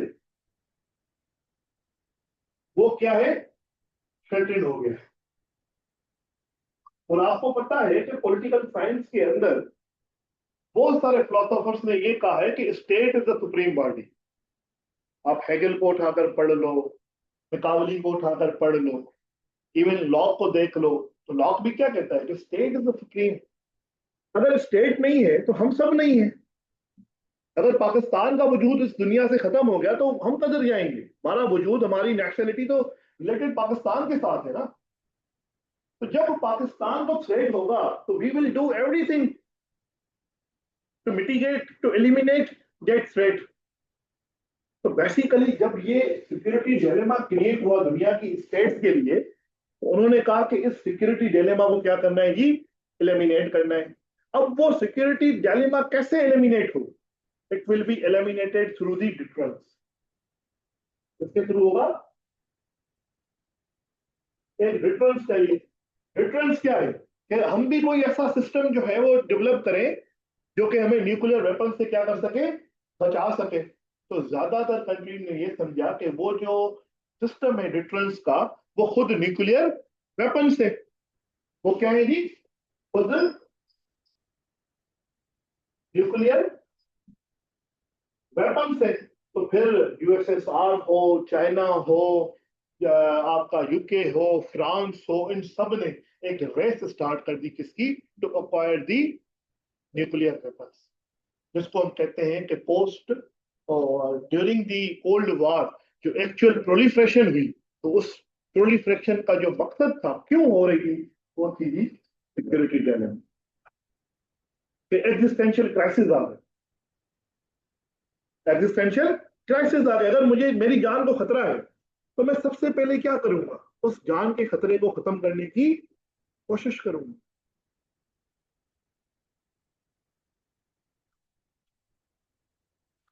So in short, weapons required for defensive purposes may be perceived by other states as having potentially and actually offensive significance. अब ज्यादातर कंट्रीज ने कहा कि हम जो ये न्यूक्लियर वेपन्स जो है अक्वायर कर रहे हैं, वो क्यों कर रहे हैं, क्योंकि हमने अपने आप को बचाना है। अब ये मैं कह रहा हूँ, फॉर एग्जाम्पल यूएसएसआर ने कहा कि भाई मैंने न्यूक्लियर वेपन्स जो है वो अक्वायर किए हैं, क्यों किए हैं, क्योंकि मुझे खतरा है किससे, यूएस से, क्योंकि कोल्ड वॉर चल रही है। तो I will protect my self through these weapons. अब ये तो स्टेटमेंट थी यूएसएसआर की, पर यूके ने इसको कैसे देखा, फ्रांस ने इसको कैसे देखा, यूके एंड फ्रांस ने समझा कि we are the allies of USA. तो कल को अगर कोई जंग होती है, तो यूएसएसआर तो सोचेगा भी नहीं, हम दोनों को उड़ा देगा इन्हीं वेपन से। यूएसएसआर के लिए सिस्टम ऑफ डिफरेंस था, प्रोटेक्शन था, कि यूएस से ये बम्स मुझे बचाएंगे। क्योंकि यूएस को अब क्या होगा, इस बात का खतरा होगा कि अगर मैं यूएसएसआर के ऊपर हमला करूंगा, तो वो भी इन रिटर्न मेरे ऊपर क्या करेगा, हमला करेगा। तो for USSR it was a system of difference, but for UK and France it was a threat from the USSR. तो उन्होंने भी फिर क्या किया, डिफरेंस क्रिएट करने की कोशिश की गई, ये वेपन्स ऑफ न्यूक्लियर वेपन से भी हम भी क्या कर ले, एक्वायर कर ले। तो इस तरीके से पूरी दुनिया के अंदर एक आर्म्स रेस जो है वो क्या हो गई, शुरू हो गई, जिसको हम क्या कहते हैं, nuclear proliferation of the cold war period. बात समझ में आ रही है मेरी? तो यहां पर आता है जी न्यूक्लियर डिटरेंस थ्योरी। जब भी आपको पेपर के अंदर सवाल आए और इस नेचर का आए कि क्या दुनिया के अंदर nuclear weapons is a source of peace and stability या नहीं है, तो अगर आप ये आर्ग्यूमेंट पिक करते हो कि जी nuclear weapons are a source of deterrence, तो वहां पर आप बेसिकली अप्लाई करोगे क्या, कौन सी theory, the nuclear deterrence theory. ये थ्योरी क्या कहती है कि the position of nuclear weapon possession of nuclear weapons discourages other states from attacking, particularly with nuclear weapons, due to the threat of devastating retaliation। कि एक nuclear country कभी भी दूसरे न्यूक्लियर कंट्री के ऊपर हमला नहीं करता, क्योंकि उसको हमेशा ये खतरा होता है कि वो रिटेलिएशन अगर मेरे ऊपर खतरा हमला करेगा, तो हम भी तबाह हो जाएंगे। जैसे पाकिस्तान कहता है इंडिया को, मुशर्रफ साहब ने कहा था ना कि ये एटम बम जो है हमने दिवाली में चलाने के लिए रखा हुआ है। हाँ, अगर आप हमारे ऊपर हमला करोगे और हमें एग्जिस्टेंशियल क्राइसिस होगा, तो हम दिवाली में तो नहीं चलाएंगे इसको। हम, हमारी जो पॉलिसी है न्यूक्लियर पॉलिसी, इसके अंदर हम क्या है, फर्स्ट यूजेज की पॉलिसी है कि जैसे हमें खतरा हुआ हम इंडिया को मार देंगे, हम इंडिया को मार देंगे। अभी जयशंकर साहब की स्टेटमेंट सुनो, तो वो एक इंटरव्यू के अंदर अभी रिसेंटली कोई हफ्ता डेढ़ हुआ है, तो उसने कहा कि जी हमें ये पता चला कि वो हमारे ऊपर ऐसा हमला करते, मैं भी न्यूक्लियर वेपन वाला हमला कर देंगे। तो डर, उस डर ने इंडिया को और पाकिस्तान को टेबल्स के ऊपर बिठाया, और वो जो स्कर्मिशेस था वो वॉर के अंदर तब्दील नहीं हुआ। सिमिलरली ईरान इसराइल वॉर जो है वो 12 दिन के अंदर खत्म हो गई। क्यों खत्म हुई? क्योंकि अगर ये चीज न्यूक्लियराइजेशन के अंदर, न्यूक्लियर वेपन्स के ऊपर तब्दील हो जाती तो पूरा मिडिल ईस्ट खिता ही खत्म हो जाता। ये बात अमेरिका भी समझता था, ये बात रशिया भी समझता है, चाइना भी समझता है, ईरान भी समझता है, सऊदी भी समझता है, इसराइल भी समझता है। तो बेसिकली न्यूक्लियर वेपन्स ने क्या किया, एक डिटरेंस पैदा की, एक प्रोटेक्शन दी इन सारी कंट्रीज को, जी एक दूसरे के साथ हमने नहीं लड़ना। इस थ्योरी को हम कौन सी थ्योरी कहते हैं?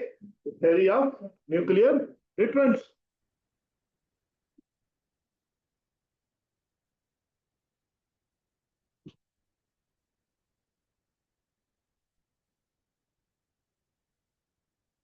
जैसे इस न्यूक्लियर डिटरेंस थ्योरी के जो सबसे बड़े प्रोपोनेंट्स थे वो है जी रियलिस्ट स्कॉलर्स, वो जो कि फिलोसॉफी ऑफ रियलिज्म के अंदर बिलीव करते हैं। वो क्या कहते हैं, जैसे किनीट वॉल्स है, उसका कॉन्सेप्ट है नियो रियलिज्म का। कौन सा कॉन्सेप्ट? नियो रियलिज्म का। वो कहता है nuclear weapons can promote stability and preventing major wars. इसकी एक्चुअल वर्ड्स हैं, those who like peace should love nuclear weapons. जिन लोगों को पीस पसंद है, they should love the nuclear weapons, क्योंकि जब से न्यूक्लियर वेपन्स आए हैं तो दुनिया में एक बार यूज हुए,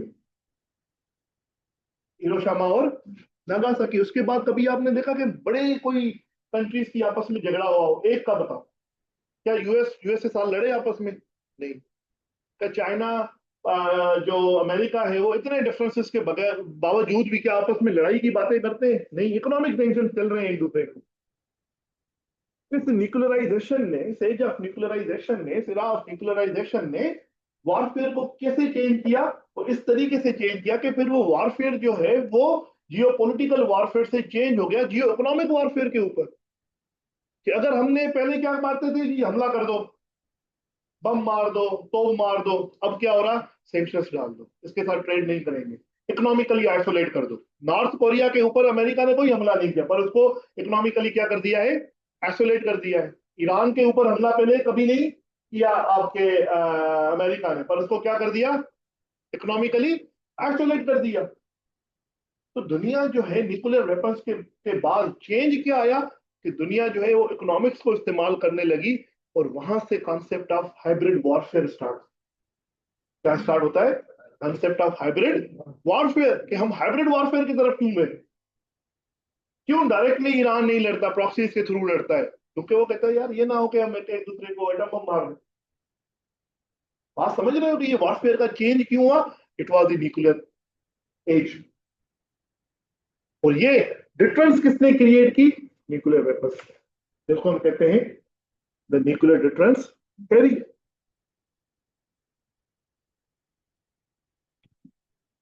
फिर अगर हम आगे चले तो यूएसए ने एटॉमिक अटैक किया जापान के ऊपर 1945 के अंदर, और फिर उस चीज ने इनकरेज किया सोवियत यूनियन को कि जी मैं भी न्यूक्लियर वेपन्स बनाऊं।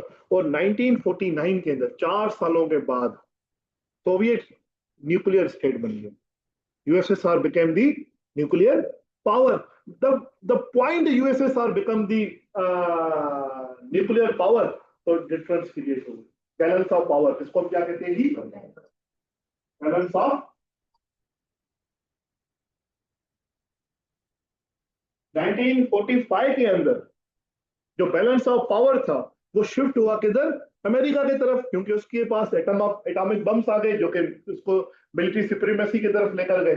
पर इन 1949 जैसे ही सोवियत यूनियन ने न्यूक्लियर बम्स बना लिए, तो it created a sort of balance of power, कि अब अमेरिका ने भी देखा कि नहीं यार अभी नहीं लड़ेगा, क्योंकि उसके पास भी एटॉमिक बम्स है।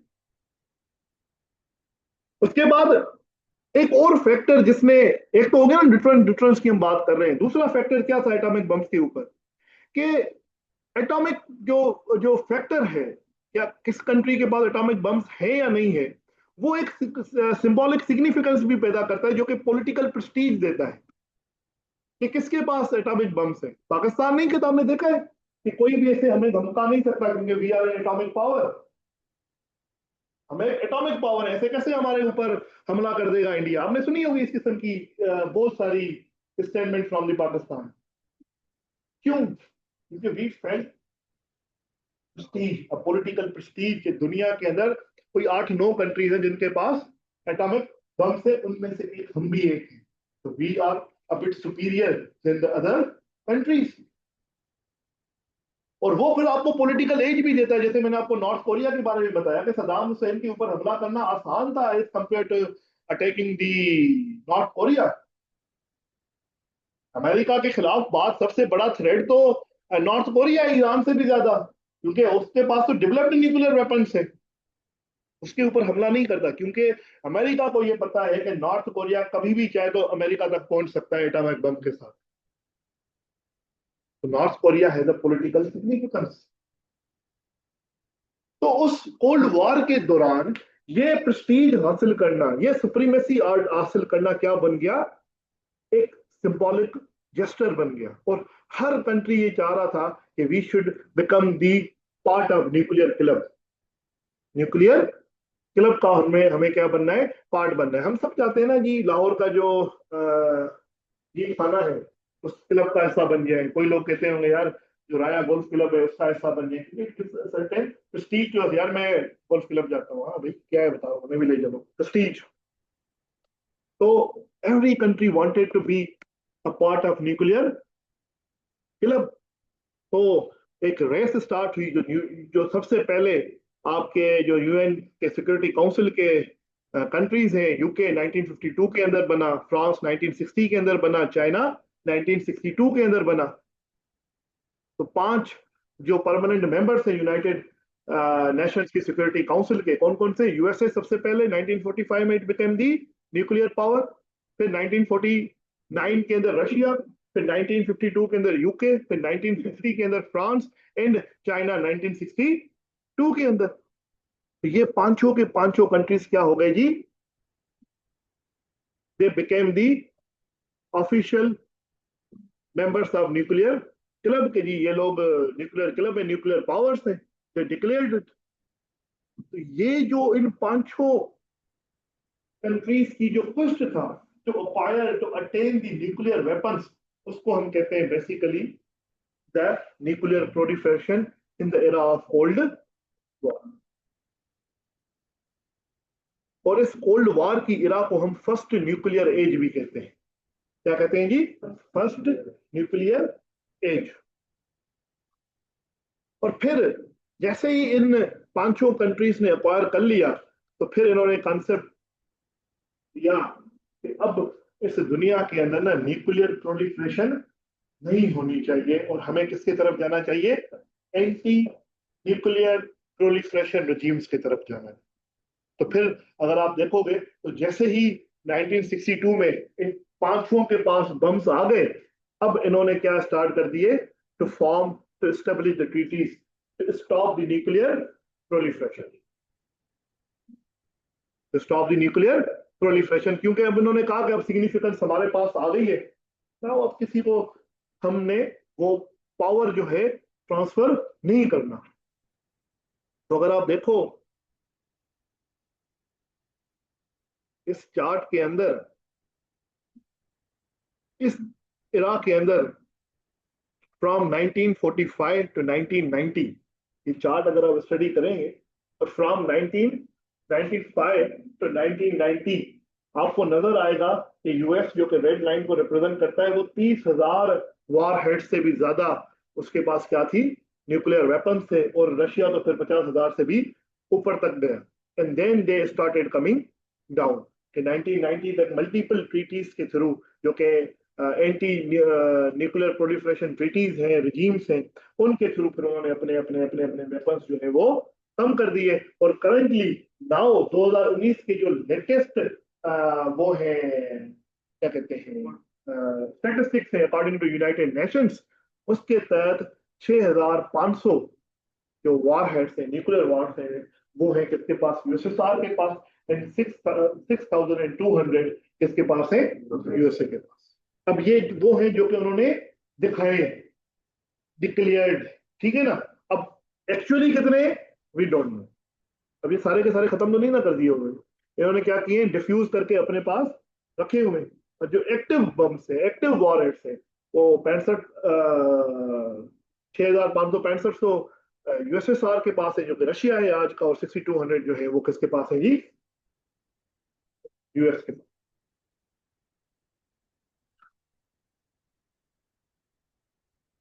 फिर जब ये इन पांचों कंट्रीज ने इस्तेमाल कर लिए और अपने अपने पावर्स जो है अपने पास रख लिए और खुद एटॉमिक बम्स बन गए, तो उन्होंने कहा कि जी अब हमें न्यूक्लियर डिटरेंस की तरफ जाना चाहिए, जिसको वो कहते हैं balance of terror. Balance of terror, balance of power में से एक टर्म इस्तेमाल होता है, निकला बैलेंस ऑफ टेरर। बेसिकली वो पावर नहीं है न्यूक्लियर बम, एक खौफ है। न्यूक्लियर वेपन्स का क्या है, बेसिकली एक खौफ, जिसको हम कहते हैं बैलेंस ऑफ टेरर। कि न्यूक्लियर वेपन्स ने क्या क्रिएट कर दिया, टेरर, एक खौफ, एक फियर, कि कोई भी इस्तेमाल कर सकता है। तो उसने डिटरेंस क्रिएट की वैसे। अब ये तो था जी आपका ड्यूरिंग द कोल्ड वॉर। फिर पोस्ट कोल्ड वॉर क्या हुआ? पोस्ट कोल्ड वॉर क्या हुआ, nuclear proliferation in the post cold war era हुआ क्या? So the end of Cold War produced early optimistic expectations that the issue of nuclear proliferation would be of declining relevance. अब हुआ ये कि cold war खत्म हो गई है, यूएसएसआर इज डिफीटेड। अब ये जो न्यूक्लियर प्रोलिफरेशन है वो क्या होती जाएगी, कम होती जाएगी, क्योंकि अब तो बचा ही नहीं ना। अब सब कहते हैं कि जी हमें लड़ाई नहीं करनी, leave the Jio politics and focus on the trade, economic जो है वो प्रोग्रेस करनी है। और दुनिया के अंदर जो ग्लोबलाइजेशन थी वो बढ़ती जा रही थी, हर कंट्री जो है एक दूसरे के ऊपर डिपेंड कर रहा था। तो लोगों ने कहा कि जी इस इकोनॉमिक्स ने, जो अभी नई नई पॉलिसी ऑफ जियो इकोनॉमिक्स मर्ज हो रही है, उसने न्यूक्लियराइजेशन को भी खत्म कर दिया, उसने कम्युनिज्म को भी खत्म कर दिया, और एंड ऑफ हिस्ट्री हो गई है। फ्रांसिस फुकुयामा के मुताबिक दुनिया अब क्या करेगी, प्रोग्रेस करेगी। अब ये तो थी रोजी पिक्चर ना, but international relation is not that much rosy. It also has certain thorns. तो अब इन P5 ने तो अक्वायर कर लिया, फिर हम जैसे कंट्रीज भी तो है ना इधर, उन्होंने कहा भाई रुको हमने भी अक्वायर करना है। आगे क्या हुआ? अब 1991 के अंदर strategic arms reduction treaty start one sine होती है, स्टार्ट टू 1993 के अंदर होती है। और यूएसए और रशिया जो है इन ट्रीटीज के थ्रू ये कहते हैं कि जी अब हमने अपने जो न्यूक्लियर वेपन से जो 40-40 हजार 50-50 हजार हमने डेवलप किए हुए उनको क्या करेंगे, रिड्यूस करेंगे। I will tell you about this treaties, नीचे मैं आपको इन सारे के बारे में बताता हूं। तो उन्होंने ट्रीटी साइन करना स्टार्ट कर दिया। उन्होंने कहा कि जी ऑप्टिमिज्म जो है वो है, और न्यूक्लियर एज जो है ना वो खत्म होने लगी। पर फिर हमें पता चला कि फर्स्ट न्यूक्लियर एज तो खत्म हो गई। मैंने आपको बताया ना कि it was the cold war के अंदर हम क्या कहते हैं, it was the first nuclear age. पर फिर हमें समझ आ गया कि दुनिया के अंदर सेकंड न्यूक्लियर एज जो है वो क्या होती है, स्टार्ट होती है, जहां पर डेवलपिंग कंट्रीज जो है they started to attain the nuclear weapons. अब व्हाट वर द रीजंस कि उन्होंने, उनको क्या हुआ कि वो फिर न्यूक्लियर प्रोलिफरेशन की तरफ चले गए? तो मेजरली अगर आप किताब पढ़ोगे ग्लोबल पॉलिटिक्स बाय एंड्रयू हैवुड, ठीक है, I would suggest you all कि ये किताब हर एक सीएसएस एस्पायरेंट को पढ़नी चाहिए, ग्लोबल पॉलिटिक्स बाय एंड्रयू हैवुड। ये एक ऐसी किताब है जो कि आपको आपके कोई 10 से 12 ऐसे तैयार करवा सकती है उस लेवल तक जिस लेवल तक कोई भी नहीं प्रिपेयर करता। आपको करंट अफेयर्स, आपका पाकिस्तान अफेयर्स, आपका पॉलिटिकल साइंस, अगर आप इंटरनेशनल रिलेशन से तो आप पढ़ो ही पढ़ोगे, ठीक है ना। तो किताब का नाम क्या है जी, ग्लोबल पॉलिटिक्स बाय एंड्रयू हैवुड। ये कॉमनली अवेलेबल है पीडीएफ फॉर्म के अंदर, global politics bye Andrew Heywood.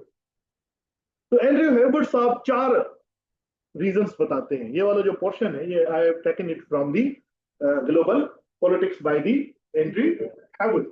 कि वो 4 रीजंस बताता है कि पोस्ट कोल्ड वॉर के अंदर हम जो कंट्रीज थे, हमारी जैसी कंट्रीज, डेवलपिंग कंट्रीज, उन्होंने क्यों न्यूक्लियर प्रोलिफरेशन स्टार्ट की। क्योंकि एक ऐसा टाइम हो गया था जब ब्राजील, अर्जेंटीना जैसे कंट्रीज जिन्होंने अक्वायर कर लिए थे atom bomb. Do you know कि Brazil was a nuclear power, Argentina was a nuclear power, Tajikistan के पास यूएसएसआर जब टूटा तो ताजिकिस्तान के पास न्यूक्लियर वेपन्स थे। यूक्रेन के पास न्यूक्लियर वेपन्स थे, उन सब ने उन न्यूक्लियर वेपन्स को क्या कर दिया, छोड़ दिया, कहा कि जी हमें नहीं चाहिए। तो फिर ऐसा क्या हुआ कि फिर न्यूक्लियर प्रोलिफरेशन जो है वो स्टार्ट हो गई दुनिया के। ये कंट्रीज है, they are already nuclear power countries, सिर्फ रिकग्नाइज नहीं है। जैसे ब्राजील था, अर्जेंटीना था, काजाकिस्तान के पास, सबको पता है कि यूएसएसआर के जो एटम बम थे वो काजाकिस्तान के पास पड़े हुए, सबको पता है कि यूक्रेन के पास एटम बम पड़े हुए हैं, तो उन्होंने छोड़ दिए। तो फिर न्यूक्लियर प्रोलिफरेशन क्यों स्टार्ट हुई, why the second age of nuclear proliferation? तो एंड्रयू हैवर्ड साहब उसके 4 रीजंस बताते हैं। कितने रीजंस थी? 4 रीजन। पहला, वो समझते हैं कि establish nuclear powers continue to use nuclear strategies. पहला ये था कि जो एस्टेब्लिश न्यूक्लियर पावर्स थे, उन्होंने अपनी जो न्यूक्लियर स्ट्रेटजीज थी वो नहीं छोड़ी। They were advancing their nuclear technology, they were advancing their nuclear bombs. तो इन सब चारों को एक खतरा हुआ कि ये अगर हम इनके इंटरेस्ट के खिलाफ कभी भी गए तो these nuclear they can use these nuclear strategies, technologies against us. Okay, difference वाला पॉइंट आ गई। दूसरा reason, the incentives for states to acquire nuclear weapons have increased. पहले क्या था, अगर आप 1990s के दौर से पहले, मतलब कोल्ड वॉर के दौरान देखो ना, तो न्यूक्लियर टेक्नोलॉजी हासिल करना बहुत मुश्किल था। अब ग्लोबलाइजेशन की इरा है, it is the era of technology. आज न्यूक्लियर टेक्नोलॉजी हर दूसरे कंट्री के पास है। टर्की अगर चाहे तो आपको क्या लगता है कि वो न्यूक्लियर पावर नहीं बन सकता? साउथ कोरिया न्यूक्लियर पावर नहीं बन सकता, जापान न्यूक्लियर पावर नहीं बन सकता, जर्मनी न्यूक्लियर पावर नहीं बन सकता। They all can be nuclear powers, but they choose not to. पर टेक्नोलॉजी जो है वो हर कंट्री के पास पड़ी हुई है। तो जिन जिन कंट्रीज ने ये समझा कि हमें न्यूक्लियर वेपन्स जो है वो रखने चाहिए, they developed it. Why? Because the technology was too easily available. फिर proliferation is easier as nuclear weapons and nuclear technology are more readily available। फिर proliferation easier हो गई है। कैसे proliferation easy हो गई है? डॉक्टर अब्दुल कदीर खान साहब ने पूरा सिस्टम बनाकर दिया ना ईरान को, पूरा सिस्टम। ये it is an open question, open truth. ये याद रखने के, भले कोई भी कहे कि नहीं बनाकर दिया, ये नहीं किया, वो किया ना, तो मतलब साहब ने खुद लिखा कि भाई दिया। के ऊपर, अब्दुल कदीर खान साहब के ऊपर जो हार्डशिप्स आई उनके एक्ट के तहत आई। हाँ, पर सजा एक बंदे को मिली। क्योंकि कदीर खान से जब पूछा गया कि आपने क्या ईरान को दिए, तो उसने कहा कि एटम बम क्या एक प्यास था जो कि मैंने उठाकर ईरान को जाकर डिलीवर कर दिया। There would be certain forces जिन्होंने मेरे साथ उठाया होगा ना, तो वो कौन सी फोर्स है, यू ऑल नो इट, मुझे उठवाना देना।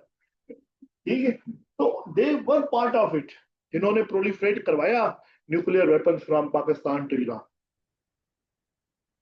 तो न्यूक्लियर प्रोलिफरेशन जो है वो इजी हो गई। And lastly, fears have heightened in nuclear weapons में गेट इनटू रॉन्ग। फिर ये भी मसला हो गया कि जो न्यूक्लियर वेपन्स है गलत हाथों में ना चले जाए। अब ये जो गलत हाथों का मसला था वो था जी non state actors. Non state actors हम किसको कहते हैं? जैसे Hezbollah is a non state actor, जैसे ISIS is a non state actor. तो इन टेररिस्ट ऑर्गेनाइजेशंस को अगर वेपन्स मिल गए फिर तो काम गया। इस इसको टर्म दिया है एलिसन टी ग्राम। लिख लो नाम, एलिसन टी ग्राम।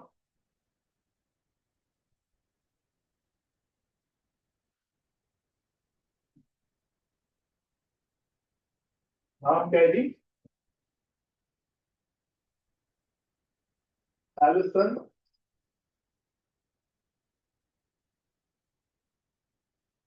एलिसन टी ग्राम।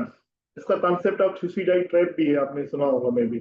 तो एलिसन टी ग्राम साहब इसको कहते हैं न्यूक्लियर टेररिज्म। क्या कहते हैं जी? न्यूक्लियर टेररिज्म के अगर आईएसआईएस को हाथ में लग गए ये वेपन्स, तो वो तो ये नहीं सोचेगा कि किसको लगेंगे किसको लगेंगे, वो कहेगा अल्लाह अकबर और गया। हाँ, अगर वो अमेरिका को पहुंच सकेंगे तो अमेरिका को उड़ा देंगे, अगर वो समझ नहीं आया तो इसराइल तो है ही ना, गरीबी है। तो जिसको चाहे वो मारते फिरेंगे, कल पाकिस्तान में भी आ सकते हैं।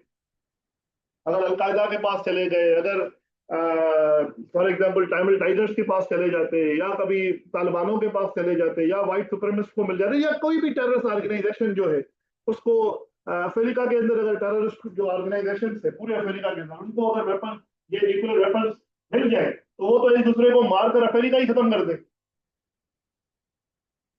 तो ये भी एक बहुत बड़ा वरी है। ये कब वरी स्टार्ट हुआ? After the cold war. ये कॉन्सेप्ट जो न्यूक्लियर टेररिज्म का है, वो किसने जो है वो दुनिया को दिया? वो दिया एलिसन डी ग्राम ने, जिसको फिर ओबामा से लेकर बुश, बुश से लेकर रेगन तक सबने एक्सेप्ट किया कि he it is a very big question, कि अगर ये न्यूक्लियर वेपन जो है वो नॉन स्टेट एक्टर्स को या रोग एंटिटीज को पड़ जाए तो फिर क्या होगा दुनिया में।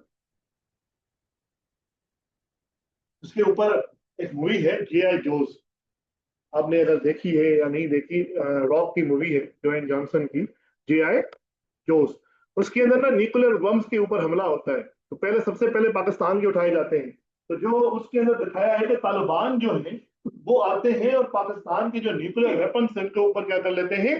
कब्जा कर लेते हैं। और फिर G.I. जोस जो कि एक मिलिट्री ऑर्गेनाइजेशन होती है, स्पेशल यूनिट होता है अमेरिकन मिलिट्री का, वो जाकर उनके ऊपर हमला करते हैं और वो न्यूक्लियर वेपन उठाकर चले जाते हैं। एंड सेम इमेज जो है वो दुनिया के अंदर इंडिया भी पोर्ट्रे करता है कि पाकिस्तान के जो न्यूक्लियर वेपन्स है, they are in danger, they are in danger. कि कोई भी नॉन स्टेट एक्टर जो है, Taliban, ISIS, al Qaeda, so on and so forth, जो ऑर्गेनाइजेशन है, they can fire it in Pakistan के लिए, दुनिया के लिए एक बहुत बड़ा सिक्योरिटी डायलेमा क्रिएट हो जाएगा। तो पाकिस्तान के न्यूक्लियर वेपन्स आप क्या कर लो? इन लो। ये प्रोपेगेंडा कौन करता है? इंडिया भी करता है। क्यों? क्योंकि कॉन्सेप्ट इमर्ज हुआ न्यूक्लियर टेररिज्म। Let's see. अब हम पहले को देखते हैं, पहला प्रॉब्लम कि first, after early progress attempt to reduce nuclear stockpiles और encourage nuclear states to abandon nuclear weapons petered out। Start 3 की बातें होने लगी 1990 के अंदर, फिर रीनेगोशिएशंस होने लगी, जो एंटी बैलिस्टिक मिसाइल ट्रीटी है 1972 की, फिर 2002 के अंदर strategic offensive reduction treaty salt जो है वो अनाउंस की गई कि जी हमने जेंटलमैन एग्रीमेंट किया है और हम जो है वो न्यूक्लियर प्रोलिफरेशन को क्या करेंगे? खत्म करेंगे।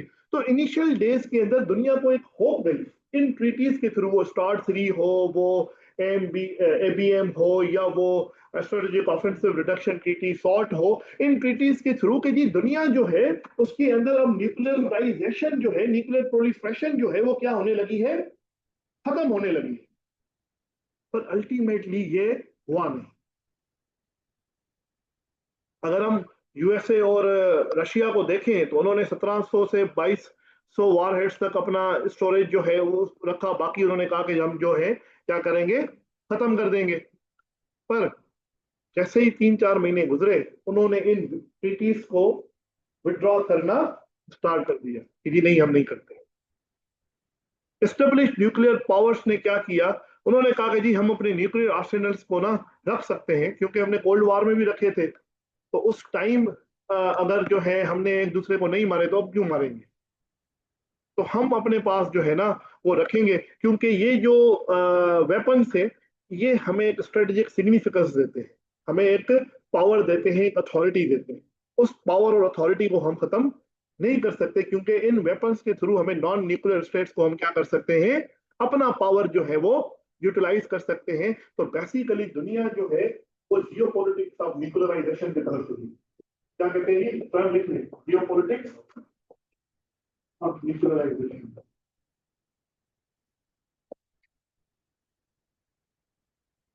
जियो पॉलिटिक्स ऑफ न्यूक्लियराइजेशन के उन्होंने कहा कि अब हम क्या करें? जियो पोलिटिकल मकासद जो है वो अपने हासिल करें, बाय हैविंग और by increasing the nuclear prowess. तो आपने देखा होगा तो अमेरिका और USSR या रशिया पोस्ट कोल्ड वॉर के अंदर मल्टीपल कंट्रीज को मल्टीपल कंट्रीज को सपोर्ट करते थे न्यूक्लियर वेपन्स के ऊपर और मल्टीपल कंट्रीज के खिलाफ जाते थे। वो क्यों जाते थे? अगर हम देखें कि ईरान, जिसके ऊपर अभी अमेरिका ने हमला किया, जिसके ऊपर अभी अमेरिका ने हमला किया, कि क्यों हमला किया? क्योंकि न्यूक्लियर वेपन से, यही कहा ना 1950s एंड 60s के दौरान, जब वहां पर रजा शाह फालवी की हुकूमत थी, यही ईरान का न्यूक्लियर प्रोग्राम अमेरिका ने खुद स्टार्ट करवाया था कि Iran should become a nuclear power, क्योंकि उस टाइम ईरान जो है जियोपॉलिटिकली किसको सपोर्ट कर रहा था? यूएसए को। फिर जब रजा शाह फालवी की हुकूमत चली गई और इमाम खामनेई आ गए, तो उसी न्यूक्लियर प्रोग्राम के खिलाफ हो गया कौन? अमेरिका। और फिर उसको कौन सपोर्ट करने लगा? यूएसएसआर, क्योंकि Iran become a close ally of USSR. एक कंट्री एक टाइम पर अमेरिका सपोर्ट कर रहा है, दूसरे टाइम पर कौन सपोर्ट कर रहा है? USSR. Take an example of Pakistan nuclear weapon. आपको क्या लगता है कि ये न्यूक्लियर वेपन आप लोगों ने कैसे बनाया? कहां से पैसे आए? हम तो हमेशा ही बेकार ही रहे ना, पैसे तो होते नहीं हमारे पास। तो ये कहां से पैसे आए? ये पैसे आपने हासिल किए अफगान जिहाद के थ्रू। जब जब अफगानिस्तान के अंदर कोल्ड वार के दौरान रशिया ने हमला किया, तो अफगान जिहाद स्टार्ट हुआ। उस अफगान जिहाद के अंदर उस अफगान जिहाद के अंदर आपको पैसे दिए सऊदी अरेबिया और अमेरिका ने। तो आपने 30% दिए तालिबानों को और 70% लगाए अपने न्यूक्लियर वेपन के सिस्टम के ऊपर, क्योंकि पैसे तो थे नहीं। उसके बाद, उससे पहले अगर हम बात करें, तो भुट्टो साहब ने एक टर्मिनोलॉजी इस्तेमाल की थी, द इस्लामिक बॉम्ब। क्या टर्मिनोलॉजी थी पाकिस्तान के लिए? The Islamic bomb. Islamic bomb. Bhutto साहब ने क्या किया? उसको पता था कि यार पैसे तो हमारे पास होंगे नहीं, तभी उसने कहा था, उसकी स्टेटमेंट ने मशहूर जमाना, कि हम घास खाएंगे पर न्यूक्लियर वेपन बनाएंगे। तो घास खाने तो वाले नहीं थे हम, क्योंकि गोश्तखोर बंदे हैं। अब क्या करें? तो हमने देखा कि अरबों के पास बड़ा पैसा है, अरबों के पास पैसा बहुत है, और काम के तो ये है नहीं, इनसे ये पैसा लेते हैं। तो लिबिया तो लिबिया के कर्नल कजाफी, सऊदी अरेबिया के शाह फैसल, उनको पकड़ा भुट्टो साहब ने। उनको कहा कि आपको क्या लगता है कि अगर कल को आपके ऊपर कोई हमला करेगा तो पाकिस्तान चुप करके बैठेगा? नहीं, ये एटम बम जो है वो मुस्लिम उम्मा के पास, एक बंदे के पास होना चाहिए, और वो कंट्री हम है। आप पैसे दो, हम बम बनाते, आपके ऊपर कोई भी हमला करेगा हम उसको ठोक देंगे बम। जब इस्लामिक समिट हुआ इधर, जब इस्लामिक समिट हुआ पाकिस्तान के अंदर, लाहौर के अंदर, आपने सुना होगा, पीपुल्स पार्टी वाले कहते रहते हैं ना इस्लामिक समिट हमने करवाया, भुट्टो साहब ने करवाया। तो उस समिट के अंदर कर्नल कजाफी साहब जब पाकिस्तान आए, तो उन्होंने कहा कि Pakistan is the citadel of इस्लाम। क्या कहा था? उनकी स्टेटमेंट क्या थी? Pakistan is the citadel of Islam. Citadel किसको कहते हैं हम? चर्च, गिरजाघर इस्लाम का। तो मतलब अगर आपने इस्लाम देखना है तो पाकिस्तान के अंदर देखो। और उसके साथ साथ उसने क्या कहा? Pakistan is the citadel of Islam, our resources are your resources. हमने कहा ये सुनना था, सिटाडेल को अपने पास रखो। हमें तो अवर रिसोर्सेज के ऊपर था ना, अवर रिसोर्सेज आर योर रिसोर्सेज। तो वहां से पैसा आया लिबिया से। सऊदी अरब के जो शाह फैसल साहब थे, उन्होंने पैसा दिया। इनिशियली जो स्टार्ट हुआ हमारा न्यूक्लियर प्रोग्राम, वो किस बुनियादों पर हुआ? इस्लामिक बम। तो ये क्या थी? जियो पॉलिटिक्स। आपको क्या लगता है पहली ये जो जंगे शंगे होती रही है अरबों की और इसराइल की, हम देंगे कभी उनको बिठाने? हम एक बार फलस्तीन के खिलाफ लड़े हैं, जहां हक साहब के दौर के अंदर। सिर्फ कुछ 70s की जो जंग थी, उसके अंदर भुट्टो साहब ने दो चार पायलट्स भेजे थे कि अब आगे ना बढ़ना। इसराइल को कहा था नहीं तो वी विल फाइट। जब वो सीरिया के ऊपर पूरा कब्जा करने वाला था और सऊदी अरब के ऊपर हमला करने लगा था, तो भुट्टो साहब ने फिर कुछ पाकिस्तान के फाइटर्स भेजे थे, जिन्होंने जाकर इसराइली एरोप्लेन को गिराया, और गिराकर फिर इसराइल को बताया गया कि बस अब इतना काफी है, अब आप थोड़ा पीछे हो जाए, नहीं तो हम भी शामिल होंगे। इट वॉज अ सिंबल, क्योंकि उस टाइम हमें क्या बनाना था? दाल चाहिए था।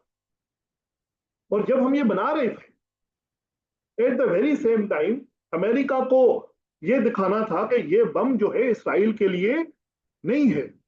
अगर आप सुनते हो या पढ़ते हो मुशाहिद हुसैन सैयद साहब, नाम क्या है, लिख लो ये नाम है, बड़ा काम का नाम, मुशाहिद हुसैन सैयद साहब, मुशाहिद हुसैन सैयद, मुशाहिद हुसैन सैयद साहब फरमाते हैं कि हमने जब ये हमला किया उससे पहले, जब हमने बम फाड़ा, ब्लास्ट किया, तो उससे पहले हमने इसराइल को और अमेरिका को ये बताया कि this nuclear programme is not against Israel, और हम इतना बड़ा मिसाइल बनाएंगे ही नहीं जो कि इसराइल तक पहुंचे। हमारा जो सोल पर्पस है इस बम का वो है अगेंस्ट द इंडिया, क्योंकि अभी रीअटर्ड किया आपके साहब डाल साहब ने, जब इसराइली और ईरानी ऑफिसर्स ने ये कहा कि पाकिस्तान ने हमें ये कहा है कि अगर न्यूक्लियर वेपन्स इस्तेमाल करता है इसराइल तो we will attack the Israel, तो डार साहब ने कहा नहीं नहीं नहीं ऐसा नहीं है, हमारा सिर्फ इंडिया के लिए, हमने इंडिया को मारना है, बाकी खैर। तो ये फिर अलो किया आपको इसराइल ने और अमेरिका ने, जूइश लॉबी ने, कि आप क्या करो, न्यूक्लियर वेपन्स बनाओ। और at the very same time Pakistan was helping America in the Afghan war. तो this was the geopolitics of nuclearisation, जिसकी वजह से आपको अलाउ किया गया कि आप एटम बम्स बना लो। बात समझ आ रही है कि जो पोस्ट कोल्ड वॉर प्रोलिफरेशन हुई उसका एक बड़ा फैक्टर था जियोपॉलिटिक्स ऑफ न्यूक्लियराइजेशन। तो इंडिया क्यों बना है इंडिया? जी, तो यहाँ पे इनको एजेंडा था, इंडिया का क्या एजेंडा, मतलब यूएस का क्यों बनाने? अगर आप उस टाइम को देखो जब इंडिया बना है, तो उस टाइम पाकिस्तान के साथ रिलेशंस अच्छे नहीं थे अमेरिका के, क्योंकि जैसे ही अफगान जिहाद खत्म होता है, क्योंकि अफगान जिहाद के दौरान तो नहीं ना हुआ, तो जब तक वो 7-8 साल जंग चली तब तक उन्होंने हमें सपोर्ट किया। जैसे ही अफगानिस्तान से अमेरिका निकला, यूएसएसआर की डिसइंटीग्रेशन हुई, तो सबसे पहले उसने जो हमारे ऊपर सैंक्शंस लगाए वो न्यूक्लियर प्रोग्राम की वजह से लगाए, समझ रहे हो। और at the very same time India बनाता रहा, क्योंकि अमेरिका की हमेशा ये कोशिश थी कि we should develop good relation with India. Pakistan तो सिर्फ हायर्ड गन है ना, जो इमरान खान साहब नहीं कहते हायर्ड गन, या क्रिस्टोफर जेफर लॉर्ड अपनी किताब पाकिस्तान अक्रॉस रोड्स के अंदर कहते हैं कि पाकिस्तान और यूएस के जो रिलेशन है दे आर क्लाइंटलिस्टिक इन नेचर। क्या है जी? क्लाइंटलिस्टिक है कि they hire us, they give us the money, go and fight. Cold war में उन्होंने पैसा दिया, हमने सीटो सेंटो ज्वाइन किया। अफगान जिहाद के अंदर उन्होंने पैसा दिया, हमने अफगान जिहाद ज्वाइन किया। वॉर ऑन टेरर के अंदर उन्होंने हमें पैसा दिया, हमने वॉर ऑन टेरर ज्वाइन किया। वी आर हायर्ड गन, समझ रहे हो मेरे भाई। And India has never been hired gun for the America.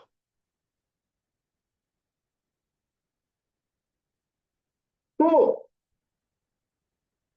फिर एक नया कॉन्सेप्ट डेवलप हुआ, mini mini nukes. Post cold war के अंदर एक नया कॉन्सेप्ट डेवलप होता है जिसको हम क्या कहते हैं, mini nukes. What are the mini nukes? Let's see. फिर ये हुआ कि there is evidence that established nuclear powers were keen to develop a new generation of weapons.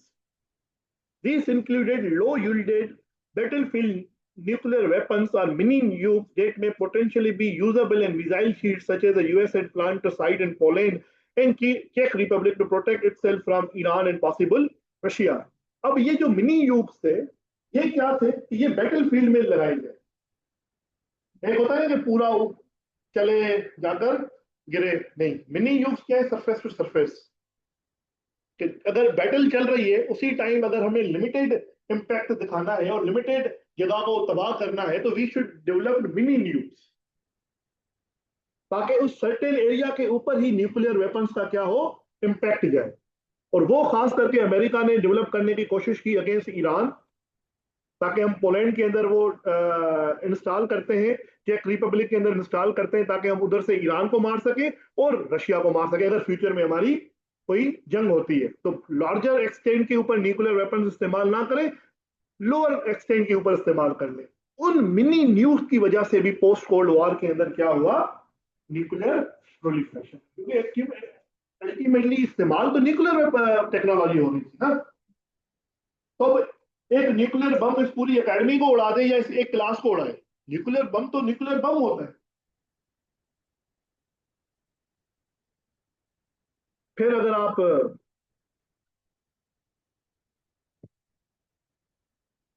एक और टर्म इस्तेमाल होता है जिसको हम कहते हैं न्यूक्लियर अम्ब्रेला। क्या कहा जाता है जी? न्यूक्लियर अम्ब्रेला के ज्यादातर कंट्रीज में, जो डेवलपिंग नेशंस थे, उन्होंने अक्वायर क्यों किया न्यूक्लियर वेपन्स या प्रोलिफरेशन क्यों हुई कोल्ड वॉर के दौरान? वो था जी न्यूक्लियर अम्ब्रेला कि during the cold war her country जो था वो अलाइन था या तो अमेरिका के साथ या तो यूएसएसआर के साथ। टेंस थे ना, कोल्ड वॉर के अंदर दुनिया दो ब्लॉक के अंदर बटी हुई थी। एक थी द ब्लॉक ऑफ यूएसएसआर, दूसरा था द ब्लॉक ऑफ यूएसए। ऐसा ही था। कुछ countries Europe, for example European countries जो वो यूएस की तरफ थी, कुछ कंट्रीज जो है वो यूएसएसआर की तरफ थी। तो उन्होंने उनको क्या दिया हुआ था? न्यूक्लियर अम्ब्रेला दिया हुआ कि अगर आपके ऊपर कोई भी हमला करेगा, we will fire nuclear weapons on them. जब से कोल्ड वॉर एंड हुई तो वो सारी की सारी जो न्यूक्लियर अम्ब्रेला था वो क्या हो गया? खत्म हो गया, क्योंकि यूएसएसआर रहा नहीं। अमेरिका ने कहा भाई जब यूएसएसआर रहा नहीं तो फिर हम आपको न्यूक्लियर अम्ब्रेला क्यों दें? आपको न्यूक्लियर अम्ब्रेला का मतलब है न्यूक्लियर प्रोटेक्शन। ठीक है ना? अम्ब्रेला के अंदर लेकर आना, जैसे रेन होती है तो हम अम्ब्रेला के अंदर लेते हैं, we are saving someone from the rain. तो ऐसे ही न्यूक्लियर अम्ब्रेला का मतलब ये कि अगर आपके ऊपर कोई हमला करता है, वी विल रिटेलिएट, तो एक डिफरेंस क्रिएट करने के लिए। कोल्ड वॉर के बाद वो खत्म हो गई। अब कंट्रीज ने कहा कि अगर हमने अपने आप को प्रोटेक्ट करना है और न्यूक्लियर अम्ब्रेला वो रही नहीं, वो प्रोटेक्शन यूएसएसआर और यूएसए की रही नहीं, तो we have to protect our self. तो हम अपने आप को कैसे प्रोटेक्ट करें?